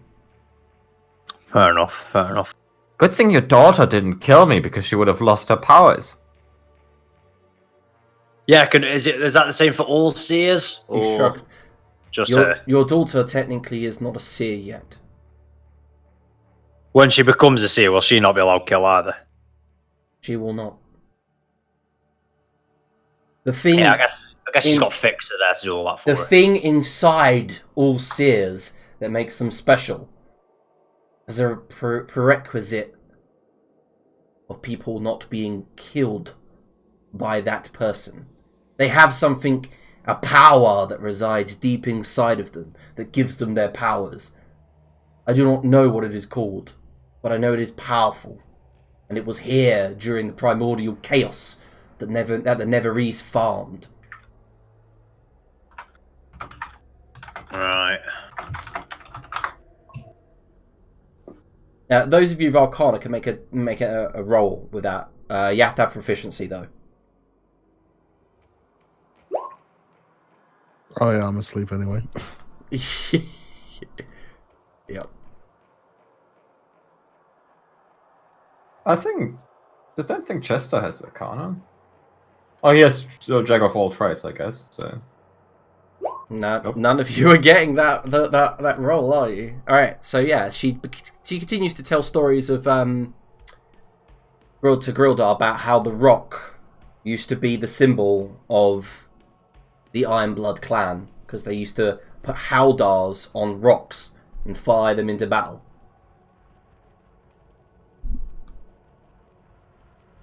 as in the bird, not actual rock. Yeah, not a rock. You know what I mean. I didn't fly rocks into battle. How dwarvish can you get? Just catapult rocks into metal with dwarves riding on them. Alright, so the hour goes by, and I'm assuming Zerx will just continue sleeping, but are you up? I'm probably sleeps until someone kicks him or Spook notices everyone's fucked off. Gwyneth wakes up the lizard. Zexel, we're gonna kill people now. Okay, good. Which one? We'll see. Well, Mr. Scroller's ancestors, has been nice meeting you. We'll go kill people now. She nods. Come to me when the deeds are done. Would you care for this? She casts a 4th level aid on you all. Well, Would. yeah. Mm-hmm. Fourth level is plus 10. No, 15. Oh, look at that! Look at that! plus 15 temp HP then. Mm-hmm. Well, your max HP just goes up by 15, Oh, cool. not temp.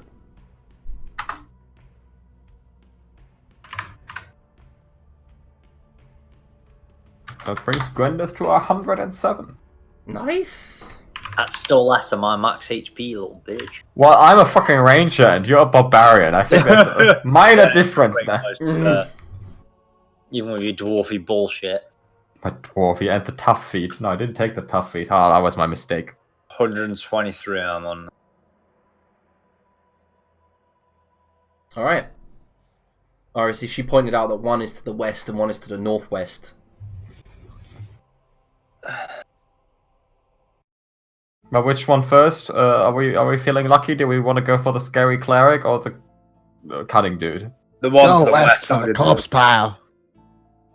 Yeah, the one to the west sounded less scary, if I can remember correctly. If she's a cleric and there's a corpse pile, she might be reanimating and be on her guard.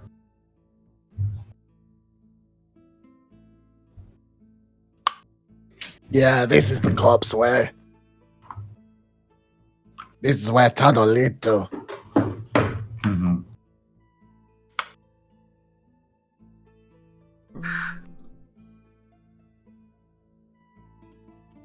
Alright, so you guys can see in front of you, like I said, like a lot of this area is kind of like sodden.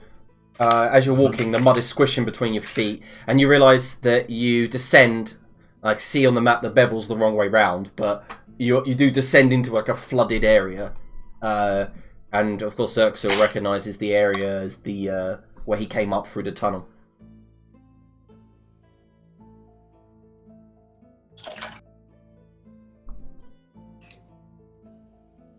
So this is back where you come from, yeah? Yeah, tunnel lead from well to here. Right. Corpse is down that way.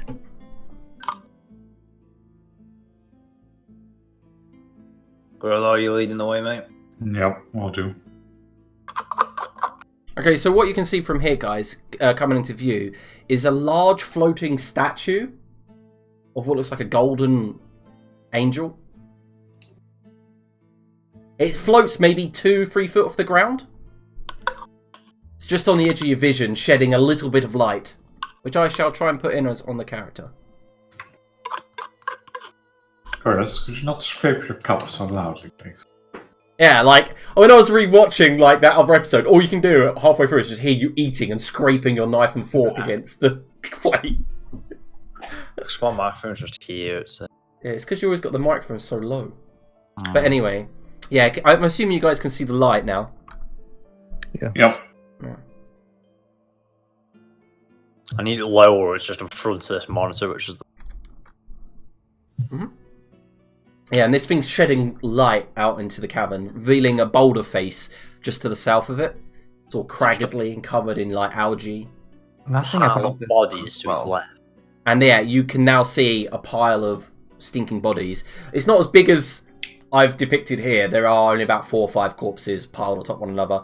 Some of them are recent, and all of you recognise the prisoners that were thrown through earlier when you guys... And you see they've got fresh wounds from a halberd, or like they've been pierced straight through and killed. Looks like maybe the flaming skeleton kills them and then maybe dumps them here. I'll walk around with my spear out because it's magical. I feel that's going to be more useful. Okie dokie.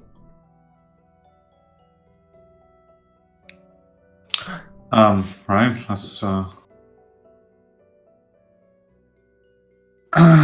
let's get going. Be careful, guys. Magical. Man. Now, I'll start walking up, shield raised, Mm-hmm. taking careful steps. Alright. Quilda, you're looking so heroic up there in front. I'll be heroic back here.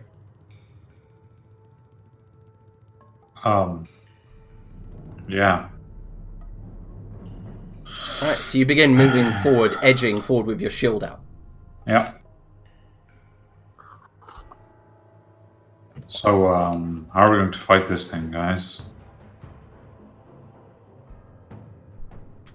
What? Do we have some way to silence the caster? Jester. cut its tongue out? I can literally cast the spell Silence. Useful. Do that on it. I'll hold it still so it can't go anywhere once you've done it. I'll do Gwyneth, that. Is that actually true? Oh, is that Chester? No, that was Grandeth. Gwyneth's got Gwyneth's silence, got for fuck's useful sake. stuff out. Grandeth, we haven't fought anything that required silence. To silence the only you took the only caster we've ever fought into a baby, if you remember. Uh-huh.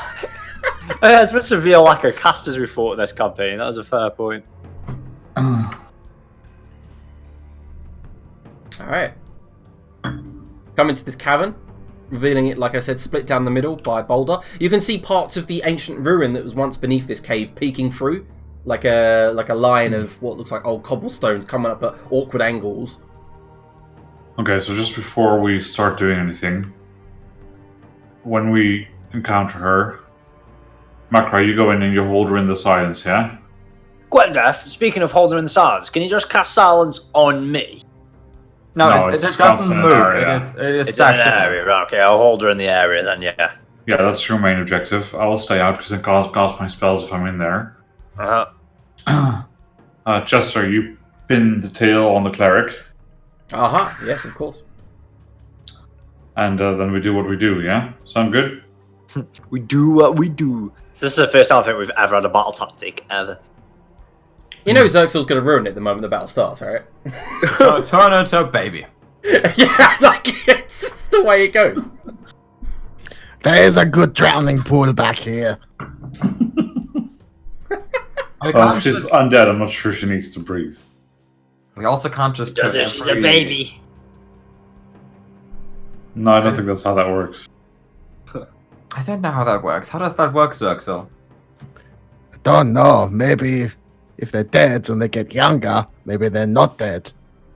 I would like to mention that I think that it's a bit unethical to just turn all our enemies into babies and drown them every time we encounter anyone. Would you That's prefer called rain heads very- every time we do something with our enemies? I just feel like shooting someone is much more honorable than, drowning a baby. Yeah, lacks honor, but is very effective. You have to admit. And it's good fun. Yeah, but what the God King did, that's an issue as well. It is quite entertaining. bombing that whole town like the God King did was very effective, but that doesn't mean it's right. I think... If you were in issues, though, would you not do it? What, to drown the baby, or where are we at right now? I wouldn't bomb the town. I don't know. You've lost me. Also, I feel like if I turned El Diablo into a baby and drowned her, that would kind of invalidate my whole quest. Why? Seems sort of cheap. You killed her young whilst they were sleeping. Well, no, we didn't kill them while they were sleeping. We fought them in an air battle. We just hung them up for her to see afterwards. Ah, right, okay. We haven't killed anyone while they were asleep. I'm just saying, the final page of the Redfoot's Hunt Against the Dragons can't be, and then Gwendeth turned into a baby and drowned her. No, that does sound like a fantastic ending to a saga. M. Shyamalan twist, that is. I can just see it right now in the future. Xerxel's level 17, fighting an ancient black dragon. No legendary resistance left. Turns it to a baby 100 foot up, and it just falls to its death.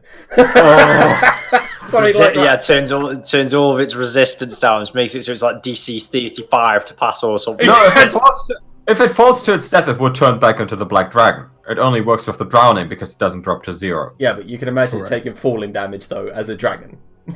Oh yeah, it would roll over. Yeah. That Yeah, could kill it. like he drops it from 200 to 400 feet, and it just takes 20d6 damage. I hope to God it doesn't end that way.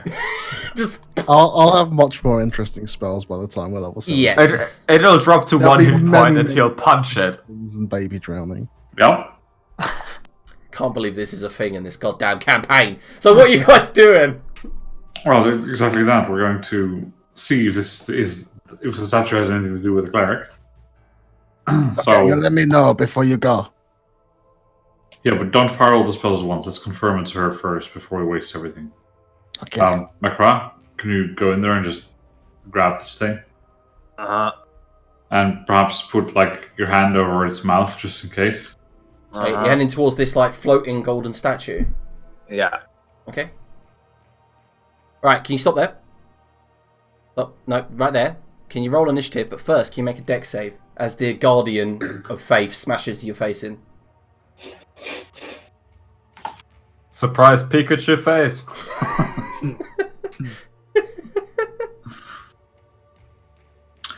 Do have advantage on Good this. initiative. We just get surprised a lot in this dungeon. So, Macra, we begin this battle with this statue turning towards you and smashing you down with its celestial fist for 20 radiant damage. Fucking duck.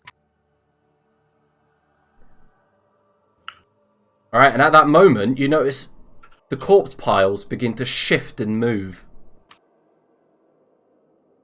Surprised Pikachu face, indeed. I did not expect we would be fighting the undead. Did you not? Alright, so, Gwendeth, you're up. Literally Diablo 3 mechanics. I would like to move up a bit, like here. Well, I still don't see her, so... You see ghouls rising up from the piles. Well, I guess then it's not time for silence, but my other signature... Oh, lag. What happened there? I got some major lag then. Yeah, me too. Still do. Okay, my other signature level 2 spell, Spike Growth. Fuck Spike Growth! Fuck! Alright, so whereabouts is it? Draw it. Well, it is a 20-foot radius, so... Yeah, centered here on this point. Okie dokie. Obviously, So- I cast it while I don't stand in it. Can you put the point on again, please, so I can draw it? I can put the point on again, it's here. Alright, so... So how was the radius? 15? It's 20. Oh, okay, cool. Basically, everything is Spike Growth. Yeah. There you go. First turn, Gwyneth has immediately skipped the plan. Yes! Sorry, I got that. There you go, there you go. That's more like it, right? Yeah, that's pretty much it, yeah.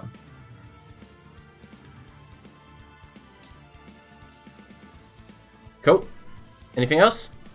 Well, no, I that's just realised radiuses don't work on Roll20, do they? Because it says that's 20 foot. That's Yeah, they don't. Where Squares is work. it? Right, so... Xerxil.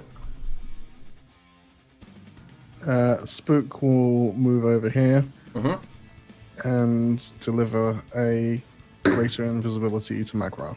Fuck! By the way, Macrol's in the Spike Growth. He's still subject to it. Yeah. Yeah, cool. So, Macro is invisible. I've just got... What, have I got a barbarian that's invisible now permanently, as long as you concentrate? Yep. Big fan of that. Fuck! That's powerful as hell. Alright. Yeah, we have a lot of powerful combinations, we just don't use them. Yeah, okay. Xerxil, is that the end of your turn? Table decided to start being Yeah. useful. Who did you greater invest for? Macra. Yeah. Alright, Okay. so... Go ahead, Macra. How much damage do I take walking on this shit? 2d4 per 5 foot. Ooh. I think that's the circle there. Don't know where you want it though. No, because it should get this guy in here, but it's not. Yeah, I need to get him in it. It's a bit too small, actually. Yeah, it's only a 15-foot one there. It's a 20-foot one. 1, 2, 3. Liam's was more accurate before. 7. Oh yeah, I missed the space on the ends.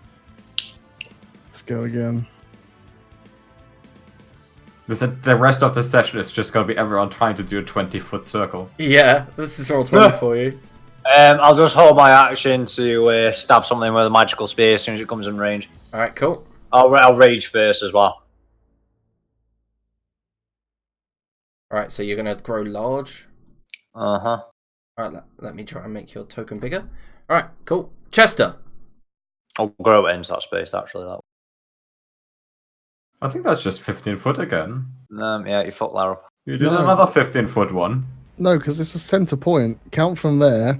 Okay. What 5 foot, 10 Yeah. foot, 15 foot. 20. Yeah, so as mentioned, diagonals don't work with circles in this Roll20 Okay. setting. You can set your roundness to be your distance to be different for diagonals, in which case it works. But we don't do that in 5e, so So we just have this circle. This is a good circle. This is a good circle. Yeah, Chester. Do you want it over so it gets more of them?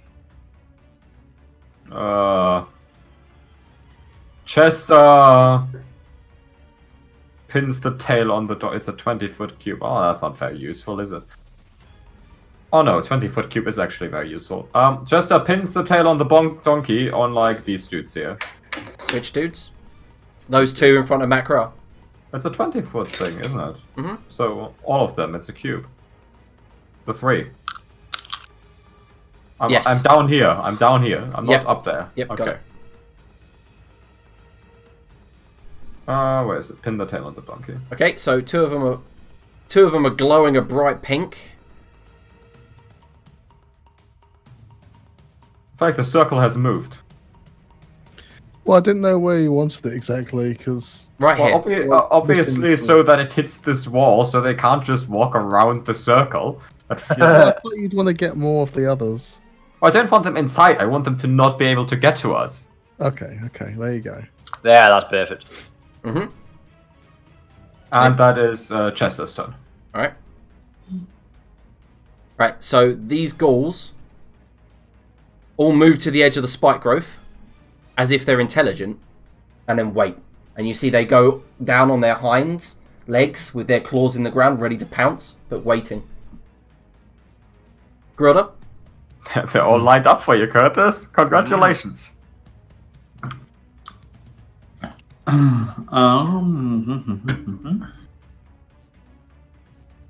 have Eldritch Blast now. Yeah, I know, but it's not that great, I think, for this kind of situation. I'll cast Void Light on the one in the back, the most southern one. Okay. That's a con save, is it not? Mm-hmm. He rolls a 7. Okay, so it takes 8 radiant damage. Yep. How does the radiant damage seem to affect it? Radiant damage seems to be okay against it, yes. Okay. Alright, so... Is that the end of your turn? It is, yeah. To your north, Macra, you see a sarcophagus lid go flying up and smash against the side of the wall, and this creature climbs out. You see its lanky arms first. You see this. Ah, that's the cleric. She stands up, immediately brings out what looks like a stave up, slams it down. Can you get rid of the spike growth? As she dispels it. She dispelled my spike growth. Yep. I'll never cast a spell again. She's a cleric! That's what she does! Okay, that is your spike growth, if you remember. You have to delete it. Yeah. And then she moves 1, 2, 3, 4, 5 into that square. And at that moment, as the spike growth disappears, all 3 ghouls rush at. No, they don't see Mackerel, so they rush across. I'll attack that first one as it gets into range, I think, with the javelin. Yep. 26 for 15. Yep. Immediately smash it. Alright, Why cool. don't you ever use your massive hammer anymore? Because he. It's magical. There's javelin is. I feel like ghouls are immune to. I feel like it still might do more damage actually, because it's only just D6, doesn't it? Whereas the hammer does like 2D8. So yeah, probably. Yeah, I'll use the hammer in a minute. And then this one dashes there. So one of the ghouls goes to attack you. Do any of them breach my attack of opportunity? Yeah, that's one you attacked, right? Oh No, no, they don't. attack. They can only move 6 squares, so no. So Gwendef, you are hit with a claw for 10 slashing. Can you make a Constitution saving throw? Let's do -10 and one save. Alright, you pass. You feel the rot seeping in, but you are managing to push it back. Alright, so the cleric takes a legendary action. Uses her 2 legendary actions to cast a spell. Can everyone make a Constitution saving throw? As you see a fine black line in a fine circle appearing, smashing into the cave wall, and then you feel smog rising up from the ground. Does it deal damage? Yep. 17. 17's exactly what you needed. So bad. I don't want to. 23. Can Yeah. we? What That's does down to the 4. inspiration do? We can get advantage, right? Yeah, you can gain advantage. Yeah, okay. I'll spend an inspiration. All then. right. And then, just in case, 23. Let me check. Actually, let me check her. Yes, her DC is 17. Yes. So yeah. Oh, that's a waste. Chester fails. So yeah, as the circle of death goes off, damaging all of you, but not the ghouls. It's 13 necrotic. So those of you who pass is 15. Well, 15 if you pass then, yeah. Mm-hmm. So that's the 8 HP gone. Why did Chester take so much damage? Because he failed. Oh, he failed. Yeah, shit. Alright, cool. Gwendif, your turn. Did she say something as she dispelled the circle and as she cast the spell? Yeah, in like a gluttural abyssal tongue. Well, then we're back to the plan 1. I'm gonna cast silence. Alright, you go to cast silence. It's like a 20-foot circle, isn't it? Yep. On top of it. I pressed the thing, but didn't. Oh, I have to. I don't want to cast it as a ritual, no game. This is not the time to cast a spell as a ritual. You can get ritual casting as a ranger? I don't think so. No. Only. Why? I don't know why it's asking me. Okay, it's obviously like centered slightly in front of her, so she can't move out of it. Okay. Like here. Okie dokie. Anything else? I should have probably like moved away before I did that, so the opportunity attack doesn't break concentration. So I'm gonna stand here. Okie dokie. Oh yeah, sorry. At the beginning of a turn, Macro, can you make a dexterity saving throw? You also did it as well, so I think Grildor's in it as well, so we can't cast these spells. Girl, that has like 5,000 Fuck me! Girl has like 5,000 movement speed. Alright, I'm so you sure take- he can manage to move out of it. So, at that moment, the spiritual guardian smashes you down for another 20 radiant, then disappears. Rocket, can you move the circle like back here? Rocket is circle master. Well, he kept the circle, He's a I master imagine, jump. for this reason. Oh, I can't pick it up now. What the hell? The I can circle's just make a new gone. one. There we go. I got it. Well, Right, now where do you we're- want it? Well, like here. So, well, here. Put it here. Send it like here, so she's in it. And Chester isn't.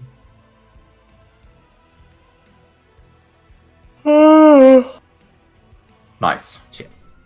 Beautiful. Alright, she... Okay, at the end of... Is that your turn, Gwenda? That is my turn. Okay, so at the end of your turn, she uses legendary action to move. 2, 3, 4, 5, 6. Alright, Xerxil. Just fireball Grilda. Not I was Grilda, going to. Macro. I was going to. Okay, I Well, thought so. first of all, Spook's going to move a little bit out of range of it. Yeah. Just so you know, she did bump into you, Macross, so she does sense you're there. She doesn't see you. Okey-dokey. Yeah. I'm just going to move this circle for now, but I'll fireball there. Okay, so... Everyone and Macro. Yeah, got it. And then I'll put that circle back.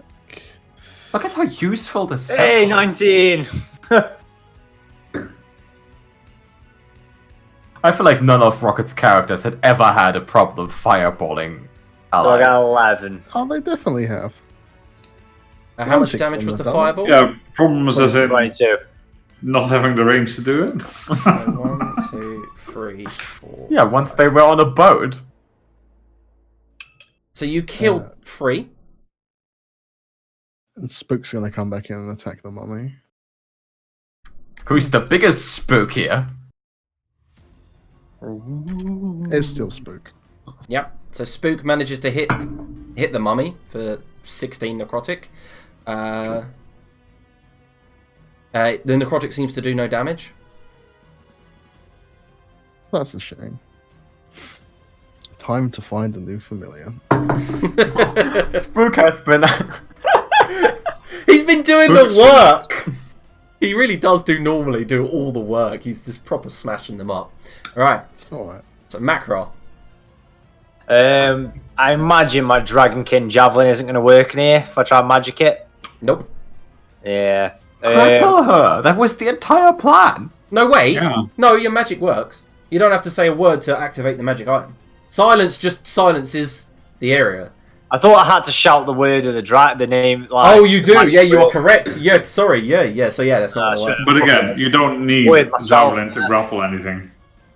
I will grapple her. Fuck. In the silence, this is what I was trying to 23. fucking avoid. Did you try to talk him out of it? Is that what you were trying to do? Yeah, you can use your dragon javelin and ignore grappling. The entire plan we had set up. I was going to throw the javelin, then grapple. Okay. What? No, So you only have 2 one attempt to grapples. grapple. Exactly. Okay. Nah, yeah, you grappled her. I don't need 2. No, you're worried about. And You then managed to I'll grab her. I'll walk around here, dragging him back more into the center of the circle, and then I'll drop my javelin next to one of the ghouls, pull out the Goliath hammer, and bring it down on her head.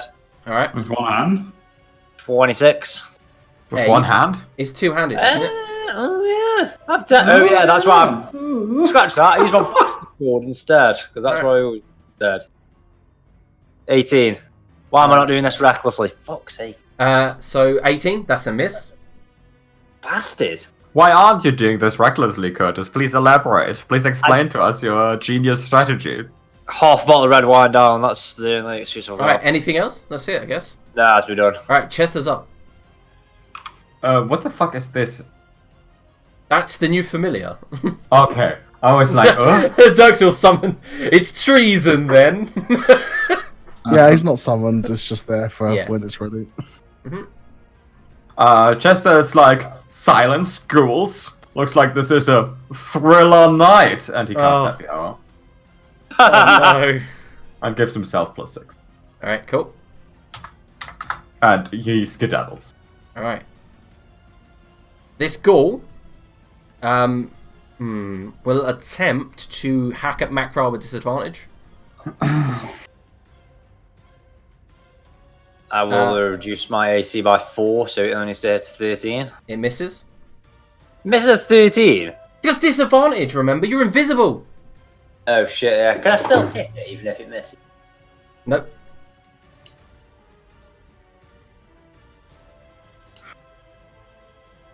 Oh no, I can still do it. Can you? Yeah, the penalty is literally I'm just having -4 AC for the rest of the round. All right. Cool. Roll And a I hit. can take an attack back. I will then bastard sword it in the face. Well, only if it hits you. That's what it says. If the attack hits and deals damage. Yeah. Sorry. I don't know. I'm not reading your abilities. All right. Moving on. Oh yeah, if it hits and deals damage, yeah. All right. My bad. Grildar. I've just embraced the always going down. Yep, I will void light her. What, the cleric? Ooh. It's a good hit. Oh, and I can roll 2 more d10s.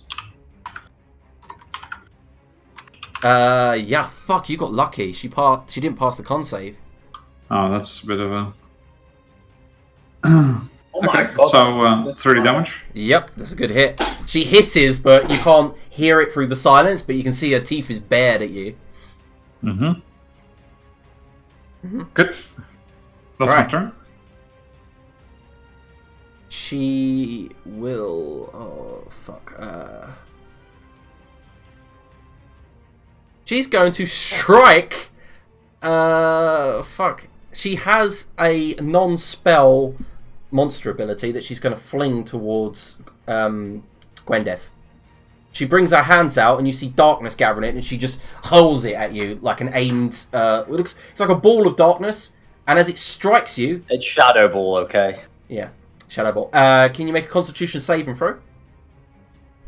Oh, come on, Gwendeth. Oh, this is Chester's sheet. Come on, Gwendeth. 10. You fail, you take 17 necrotic and your max HP is reduced by 17. 17. Oh, Yeah, and can you make a con save? Yeah, I'll do that in a second. For the concentration.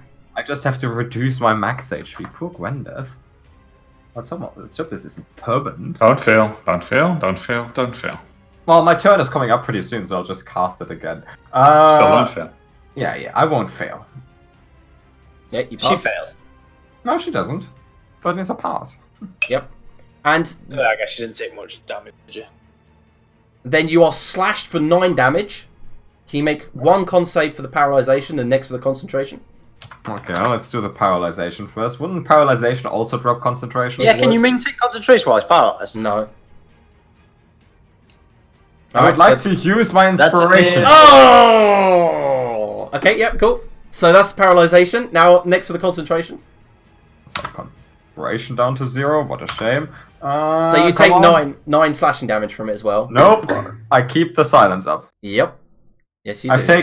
I tried to take the slashing damage. I've instead set my HP to 560. Which is wrong. And then... No.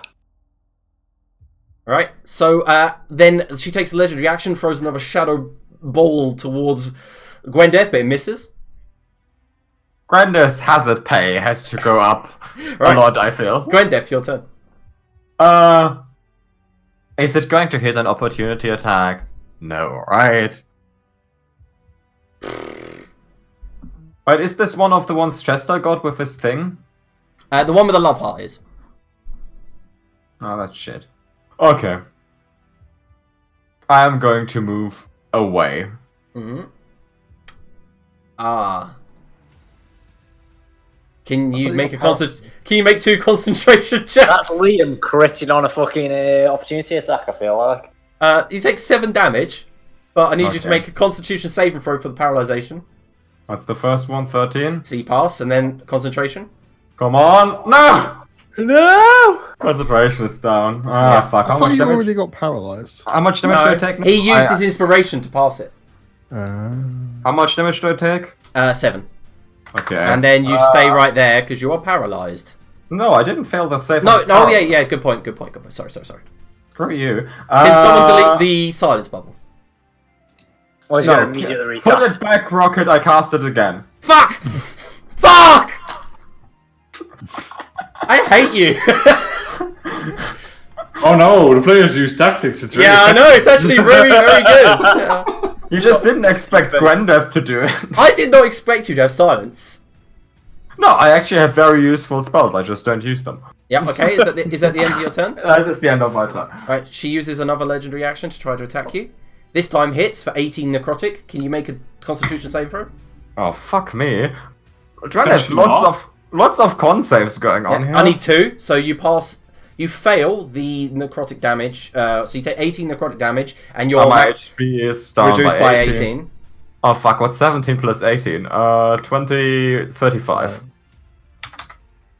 That is What how is that it? works. Brandon is really taking one for the team here. I would just like everyone to appreciate this. Okay, here's the Proper concept for the focus bomb. fire in you. Nope, bubble is down. Yep. Silence goes down. Annoyingly, she has no legendary actions left to get away. But Oh, what a shame. That was my last level 2 spell, by the way, so... Oh. No more bubbles. right, Xerxil. He just spends the turn resummoning and buffing a new Familiar? wormling that Ah, yeah, flies cool. over here. As it flies over. Then he'll just sit in the pool. Cool. Macro. I'm going to recklessly Zweinhander these 3 here. Like so. Which 3, sorry? The zombie to the north, the one to the west, and then the cleric. How can you get all 3? Just drew the line, Liam. That goes through your own square. Yeah, it doesn't matter. We've already discussed this. I can go through main square with it. It's just got to be a 15-foot line. Good. That's true, we have discussed this. One. Miss. That's a miss. Oh, fucking recklessly do it. God fucking damn it. He did say recklessly. Oh, did I? Oh, that's a hit then. Yeah, I'm pretty sure I did say recklessly at some point. At some point. There is video evidence of it. Yes. Alright, cool. And then... That's a hit and a hit and a hit, I reckon. Yeah, and then kills that one. And we'll go. Oh, they still don't have advantage against my attacks. I'm still invisible. This is the shit. Oh, I didn't need to do it reckless. I'm invisible. That's Oh, I'm also a fucking true. idiot. Nice. Thanks for that. Congratulations, Rock God you have doesn't played realise this. yourself. Never mind. Yeah. Alright. That's the end of your So the turn. plus side, they don't get advantage on you because you're still invisible. So Yeah. All right, go for it, Chester. Chester uses his bonus action to do the healing thing. I think it's 2d6, right? Mhm. Yep. So he gives Gwendeth plus 9 hit points. Oh. What? Some favoritism here, yeah. Gwendeth, do you see how much damage Gwendeth took in the last turn? yeah, but Gwendeth's now useless because she has no silence. Yeah, exactly. So I dropped dead. No, Gwendeth deals absolutely no damage, you're right. And then he steps forward and he looks at her and he's like, I really like your dress. Did you find it in the bargain bin? Alright. Results. Yeah, she rolls a natural 20 on her wisdom. Apparently, she is not self-conscious. So Chester ends his turn. Alright. Either that or she really likes her dress. Yeah, Might be the case. In the bargain section. although, Grildar and Macro, who are up close, do see that her wrappings have runes all up them that are glowing blue. Grildar. So it's not the bargain section, it's the children's section with extra lights in them. Girl, do they blow up once you killed her? We'll see about that. As I'm still just grabbing her on the head. Yeah, I will risk the away and move over here. What, from her? Oh no, from the No, ghoul, sorry. Yeah. From the goal, if it hasn't done one already. It misses. Clangs against your armor. No, wait, yeah, it did. It did use one already, so it wouldn't have been able to attack you anyway. And she's just wearing like wrappings, right? Yeah, but they pretty seem- armored? No, but the wrappings look very like magical in nature. Mm-hmm. They look like they're providing some sort of defense, but not a great defense. No, but she does have what looks like a kind of hardened, fleshy exterior. Yep. Well, this seemed to work pretty well last time. Let's try it again. Oh, another D10. Oh shit, me. She rolls. You're rolling awful on the extra ones. She like, passes the saving throw. Okay, so no damage. Okay, it's my turn. Oh Right. god, that's a fail or no damage. All right, All so my she spells are feel no damage since they're cantrips. Grim. She casts a spell on her turn. That is ridiculous. What the fuck? That. I mean, all right. So she casts Insect Plague. Massive locusts appear around Chester, Gwendeth, and Xerxil. Can you both make Constitution saving throws, please? You mean all Even though I'm three? in the water. Yeah, because it's a sphere. Goes under. Okay, this is Gwendeth's How can the 1000 insects be in con the save. water? It's magic. The water Don't give loci. me that shit. And this is Chester. How the fuck Con does save. Chester succeed of all people? Did you say Right. con? Yeah, Yeah. so I'm going to go ahead and tell you how shit I rolled for a 4d10. So those of you who fail take 11 Huh. piercing damage. Yeah, yeah, you can laugh at me. The rest who don't take 6. No, 5, I guess. I was worried that you were going to do like 78 AoE damage there. Jesus. Yeah, that would have Not not. what you were saying. And then as a bonus action, she uses... Oh no, she can't. She can't. The ghoul rushes away from Macrod, not seeing him, so you can get an attack of opportunity if you wish. Oh my god. With advantage as well. This is beautiful. 19, Yeah, 12. You turn it to pulp. Right, so I guess... Gwendeth, your turn. I mark the bitch as my Slayer's Prey, Okay. and I go to town. Cool. 27 Why are you going to town? We're fighting. and 19. Alright, so the 27 hits. 19 doesn't? That's bullshit. He's going to try and find her a new outfit. So 17 in total. Yep. Nice, the arrow sinks into her ribs. I'm gonna move The 19 miss. Yeah, it did miss, yeah. And my turn. Okay. At the end of your turn, she uses a bonus action to move 30 feet without provoking an attack of opportunity.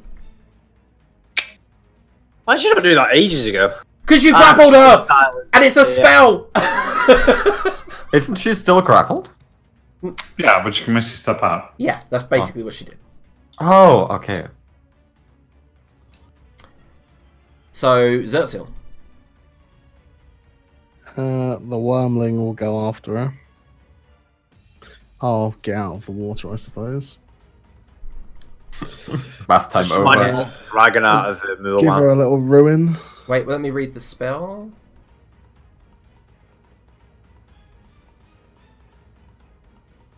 Okay, so it's only if you end your turn there. Cool. Can you draw the area if it's still there? Yeah, she passes against the ruin, by the way. Yeah, okay, well. Did she also make a con save against being shot at? I will roll that.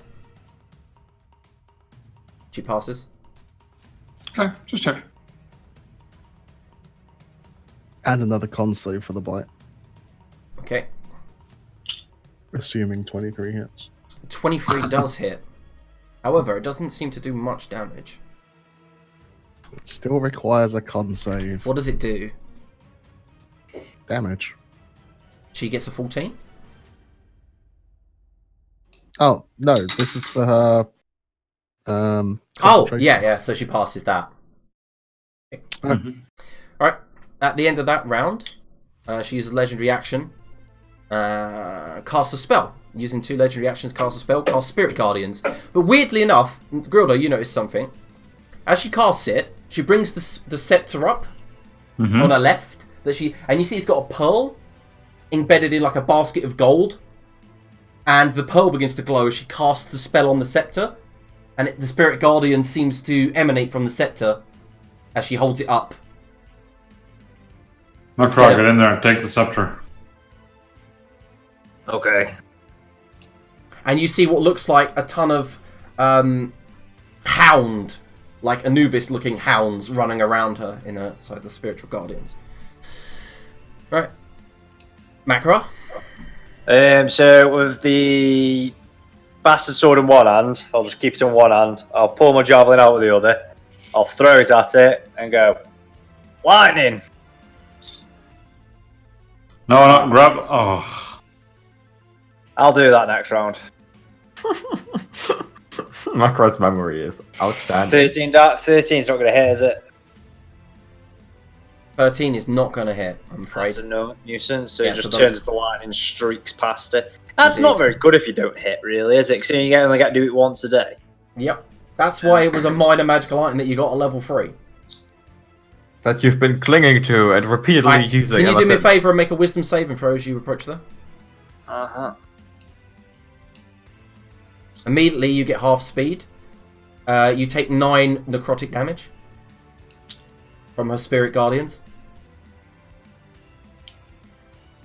And you notice, by the way, one thing you do notice, Grodar, is the insect plague continues.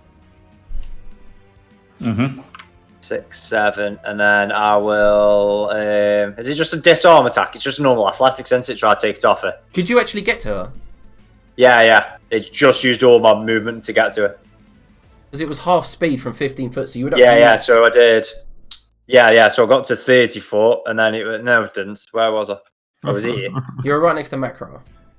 I Yes, did macro. 5, 10, 15, That would have been... That would have 20, been... 20. 30. Yeah, I've got Yes. 8 because I've got 44 center. Yeah, is it just an athletics check to take the scepter off of that? Disarm.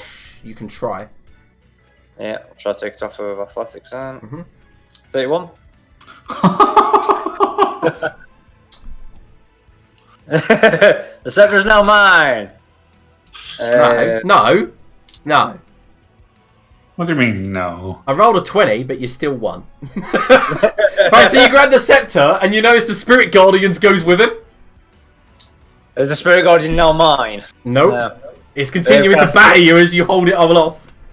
Can I throw it down this corridor if I've used all my interactions up? You've used 1, so you can try to throw it. I'll launch it down here. No, I didn't, because I threw the javelin and missed. I'll keep it Oh, on me yeah, for so now. yeah, you don't have any actions, yeah. Yeah, I'll just hold it for now, and then batter Oh. around with it next turn. I have my turn. Alright, Chester? Haha! Yeah, he's covered and surrounded by locusts. He moves out and he heals Gwendeth for another 2d6. Mm-hmm. For 8. Plus 8. And then, well, he's keeping concentration. I feel like most of his spells are concentration, other than that. What the fuck is this? His high-end headshot missile. Does he see her? He doesn't even see her. He gives Xerxel a sensual massage. Massage that tail again. He's really going for it. This is the flute. There we go, at first level. Alright, cool. 7. And then he ends his turn. Alright, so we're over to Grildar. Really, you magical. You can see a large spirit guardians pouring away from the scepter at about here. Yep, I'll step over here. Yep. And then I will... Oh, let's just keep going with the Void Light. Alright, cool. See if it works at some point. It fails. Okay. Alright, so it's her turn. She drops the Insect Plague and then casts it again, focused on Xerxel. So can all of you make... Is Gwendeth in it? Gwendeth is indeed... No, Gwendeth's just out of it. Aha! So it's focused on Chester, Xerxel, and Grildar. So Chester makes a con What's save. the save? Constitution, sorry. Chester has a 15. 28. Why do I keep rolling so goddamn badly? So, I think I have to roll above a 10. do you remember when I rolled 11? I now roll 32 piercing damage. Did Chester succeed or fail? Fail. He goes down to 0. Oh no, poor Chester.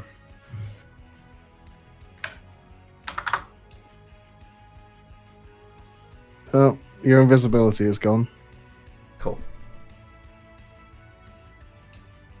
This is a suboptimal state of things. Well, Gwendeth, it is your turn. Can you put the thing where it actually is?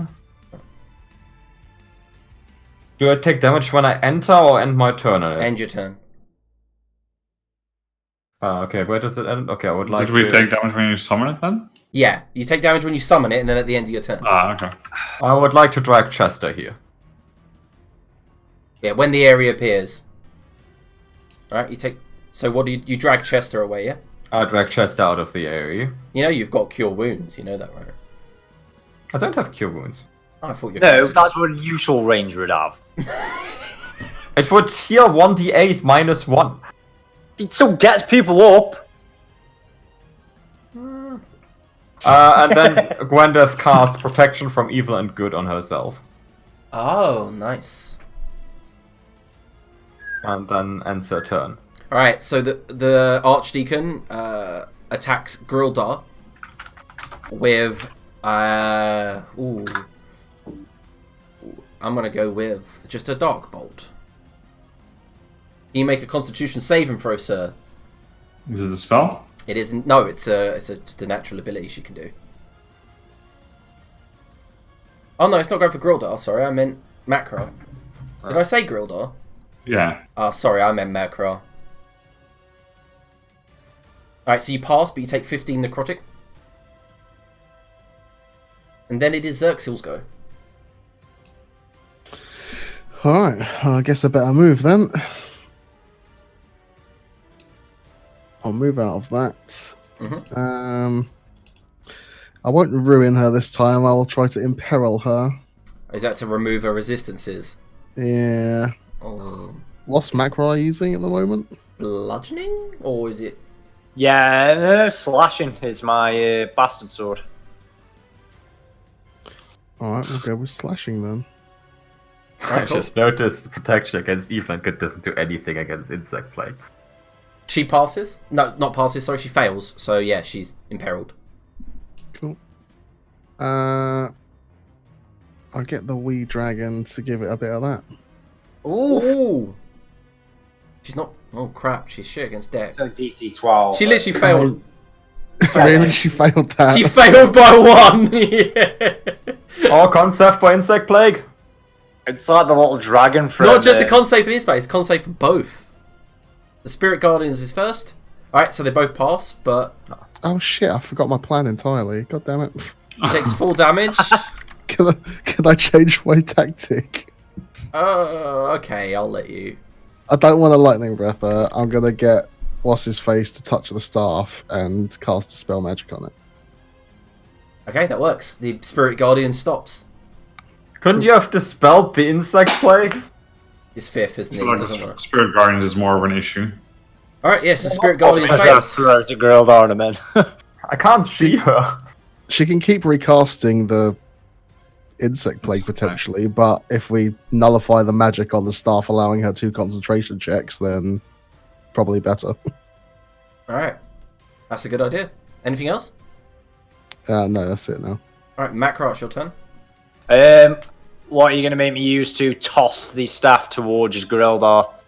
Is it going to be a full action? It was funny because I was hoping you'd toss it towards Grildar with the Spirit Guardians, and it Yeah, I just was going to. became a throw, like a weapon that you just threw at Grildar.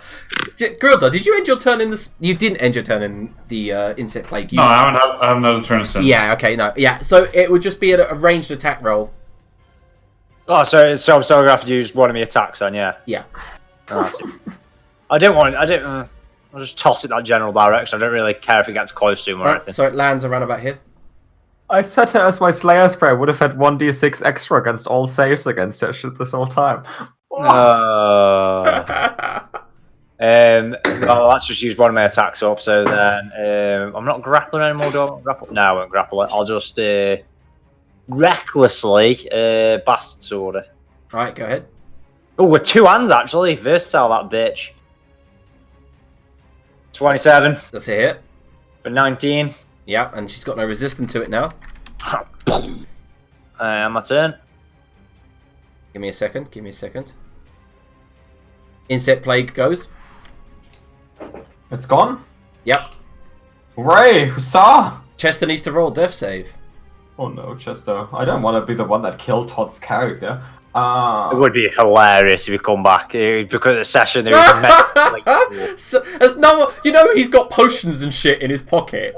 Has he? Like, I'm pretty sure he does. Now maybe If he has, none of us know about him. Well, Grildar knows he's got potions in his bag of holding. I don't see any potions in his inventory. No, it's in the party loot, so it's in the bag of holding.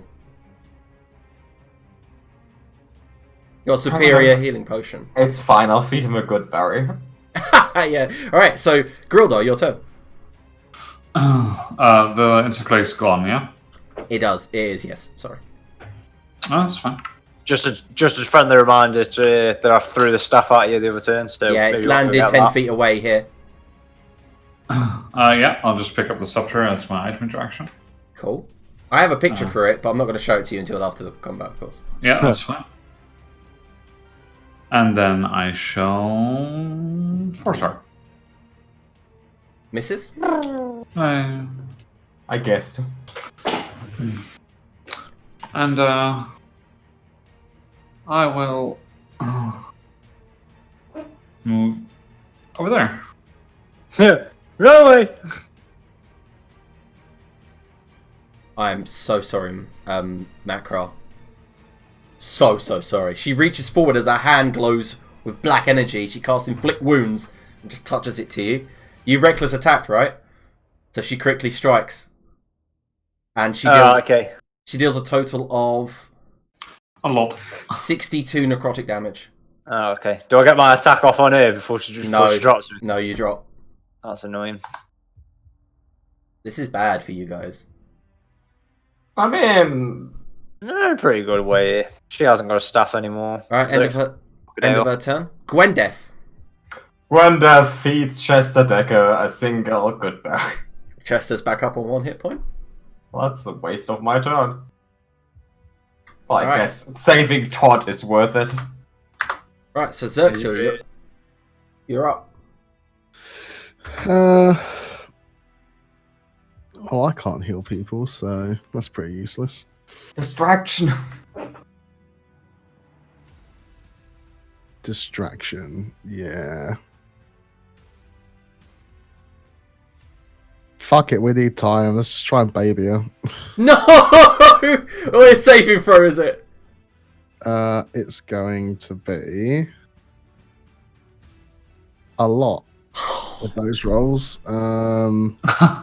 Fuck. 31. Yeah, but what saving throw is it? It's like, Oh, it's please say Constitution. Wisdom. Oh, fuck.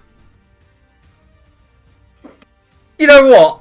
She got She got a 20, but she can't pass that. It's an actual 20, so she rolls a 26. And she turns to a baby. Oh, she actually gets babies? Yeah! Oh, I thought she was going to legendary resistance. She doesn't have legendary resistance. Oh, amazing. Okay, the bronze dragon wormling is going to pick the baby up and drown it. Alright, so what you find, we'll do this in turn order, because you realise she does turn into an undead baby. Yeah, okay. So she doesn't drown, is what you're saying. Yeah, Xerxel's intelligent enough that you can't drown an undead. Okay, fair enough. Right, how do we She's make baby the undead for baby now, now? so that's fine. So, how heavy is Macron? What's the strength calculation for capacity? For what? 380 pounds and then carrying 110 pounds worth of gear. Pretty heavy. Like pushing 500 pounds together. Strength score multiplied by 15. Okay. He's trying to math out whether dropping macra on the baby would kill him. Not quite, no. What was the weight, sorry? Hilarious. 400 something, I think, right? Yeah, 400 and something pounds, yeah. Or are you gonna fly macra? No, you're already holding It's concentration. drag capacity then. So the bronze dragon is going to drag Macra 15 feet. Alright.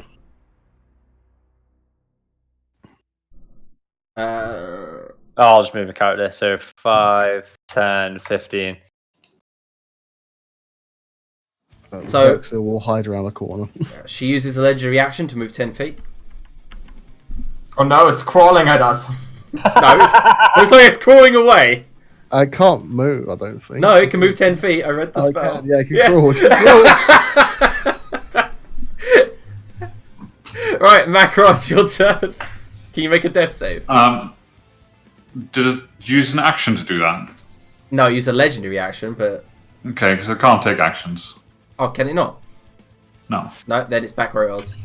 Like, it has movement, but it can't take Yeah, actions. so I can do it on this turn, yeah. So Macro, you made a death save. Chester's up. Where's macra right now? What anticlimactic end to the poor cleric brought here from Egypt on Earth 1,000 years ago. She's turned into a baby. Well, Chester moves in and he runs another round of happy hour. Right, cool. He lost concentration on it.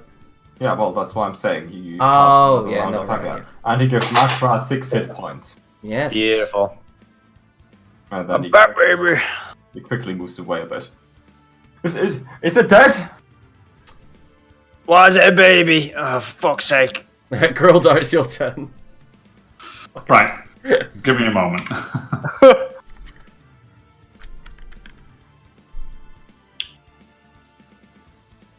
See what other methods I can horrify you all with. Right, you can't drown the undead, but how else can you kill things without Fucking damaging them in D&D? Chris commented on the Twitch. It's baby time.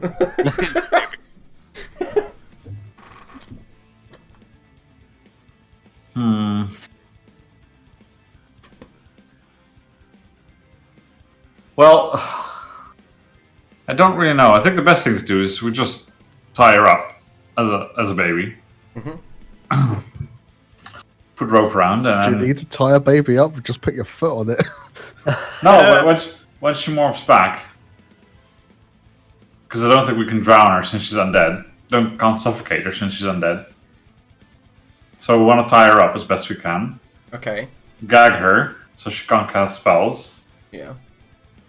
Alright, so Um, are we going to say this is out of turn? Like, we're going Yeah, to go so- to... Is it last for 1 minute? 1 hour. Fuck! Oh, Okay, so combat over for now, but...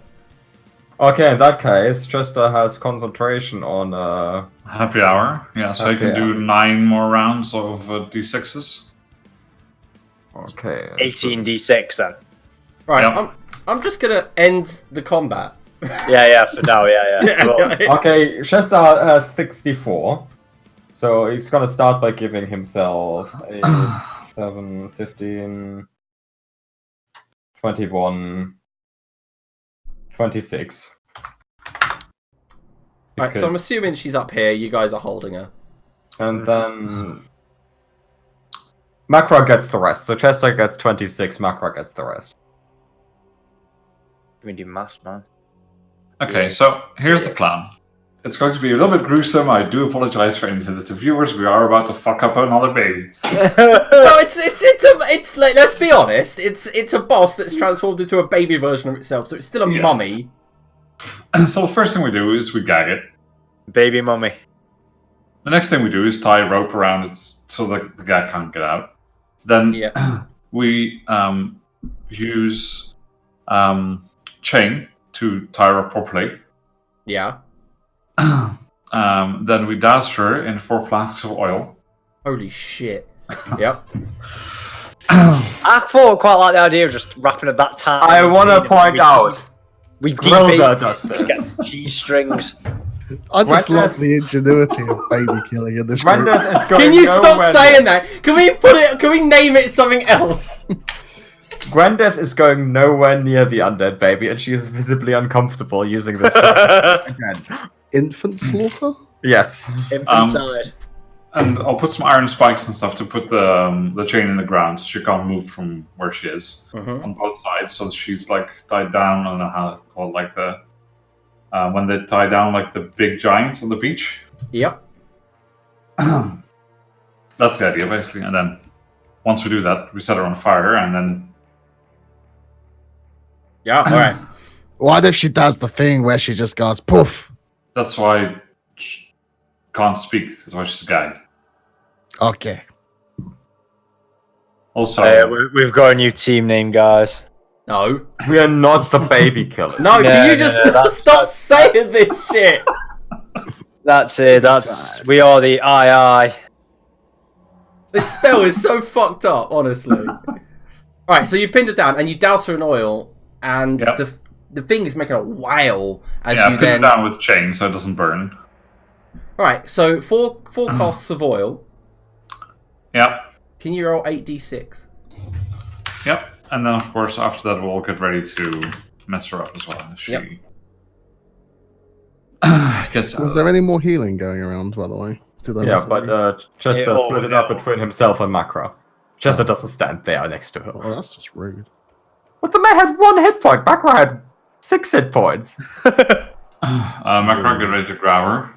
Uh-huh. I'll stand. I won't stand. Grab the I'm not going to flaming grab her one. while she's flaming. Yeah, no, obviously, but get ready to grab her in case. Okay, in case she puts the fire out. Okay. And I'll put my foot on the chain as well. Yep. So there's an extra, I'll next, do that next to this one of time. the things where it's in the ground with the spikes. Okay, So okay. it's not just my foot holding it down. But yeah. So the combat will start with the 24 fire damage, yeah? Mm-hmm. You're never going to guess what. Kills her. Yeah, she's got vulnerability to it. She's got 58 health left. You just did 24... I'm not even lying. Like, you just did the exact amount. Damage. Oh! One moment. The baby takes a few of those hit points. No. Her... Alright, so the mummy wrappings flare up. So she takes 24 damage. Now we begin combat. Okay. Can everyone roll initiative? Mm-hmm. I guess we don't get a surprise round, do we? No, you did not. Fire. I No. don't think she is surprised by what just happened. Well... How could you not be surprised by I think what the thing is, you'll see after the battle about the magical item. Chris knows what the magical item is because I stole it from him, and he's watching, so he knows exactly what it is. It dealt lethal damage, so Oh, something when lethal damage is dealt, it's still alive. Yeah, like yes. the macros. It's an undead, of course. No, yeah. Okay, so we begin the combat once again. Jeez, Macro, your turn. As she And goes. I assume she's restrained and everything, yeah? Oh yeah, she's restrained, grappled, and all of that. Yeah, yeah, gagged. Very good. Got the Goliath hammer down on it twice then. Recklessly. 23 and 23 for an 18 and an 18. All right, let me calculate this. So, how much damage did you do? So you did 23 for 18. The 18 hits. Ugh. I'm super ready to steal the kill. And then, all right, one moment. Gonna come in and punch it in a minute. Alright, so as you hit with a Goliath hammer, it feels like it should kill her, but it doesn't. She just... Undead fortitude, fuckers. Yeah, that's me done. Alright. Her turn. And she can't cast anything, so she... so she does try to use, with disadvantage, obviously. Oh my god, she gets a natural 1. She goes to fire a Shadow Bolt towards Skrildar. It misses and goes wide. Gwendeth. Well, she's still marked as Slayer's Prey. Yep. So I'm gonna shoot her twice. Come on, kill stealing. That's a 22. For 8. Is it 8 damage? Plus Slayer's Prey. So, no, that doesn't kill her. Okay, come on, Gwendeth, you know you want to. Another 8, I don't know what's going on. Yeah, the arrow hits her, but the mummy wrappings flare. And she doesn't die. Fuck's sake. Okay, end my turn. Now, at the end of the round, she goes to fire another dart. Disadvantage is going to fuck her up. Yeah, she misses Grildar. So, Chester. Chester steps forward, puffs his chest. Yep. You know, we should really go on one of those shopping sprees in the bargain bin together once. Those wrappings are really pulling a punch. Oh my god. And I Also, hope if she's ranged spell attacking, she's at a disadvantage anyway. Oh yeah, for sure. So, DC 16 for 3 psychic damage. Come on, die. Come on, Chester. No, she survives. It seems to damage her, but she's still going. Chester ends his turn. One of the bolts hits Grildar for 16 necrotic.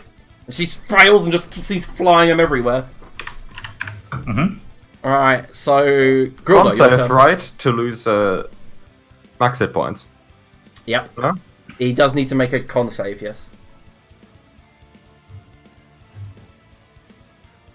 This thing looks bloody, doesn't I'll it? blast her twice. Yep. So both of them hit, but she seems to survive. It's on death's door, isn't it? Yeah, no, it's literally on her knees, just wailing, flying these shadow bolts around the room, screaming at the top of her lungs. If this fucking little dragon bastard doesn't go out, I might actually gonna kill you.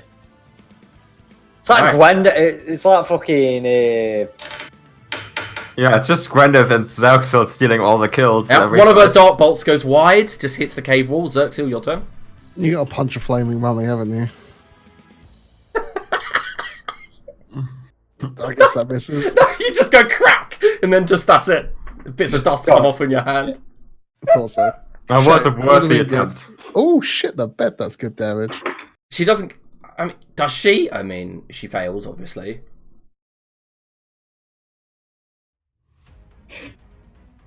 You should just have disadvantage, or she should be restrained. She'd fail automatically, wouldn't she? No, she doesn't. The dragon! Lightning breaths her. She goes, Gah! And just turns to Mummy Ash as she falls to the ground. And what falls to the ground before you guys is the wrappings. As it just falls to the ground and turns to dust. And the rest of her body just blows away. That is the end of the combat.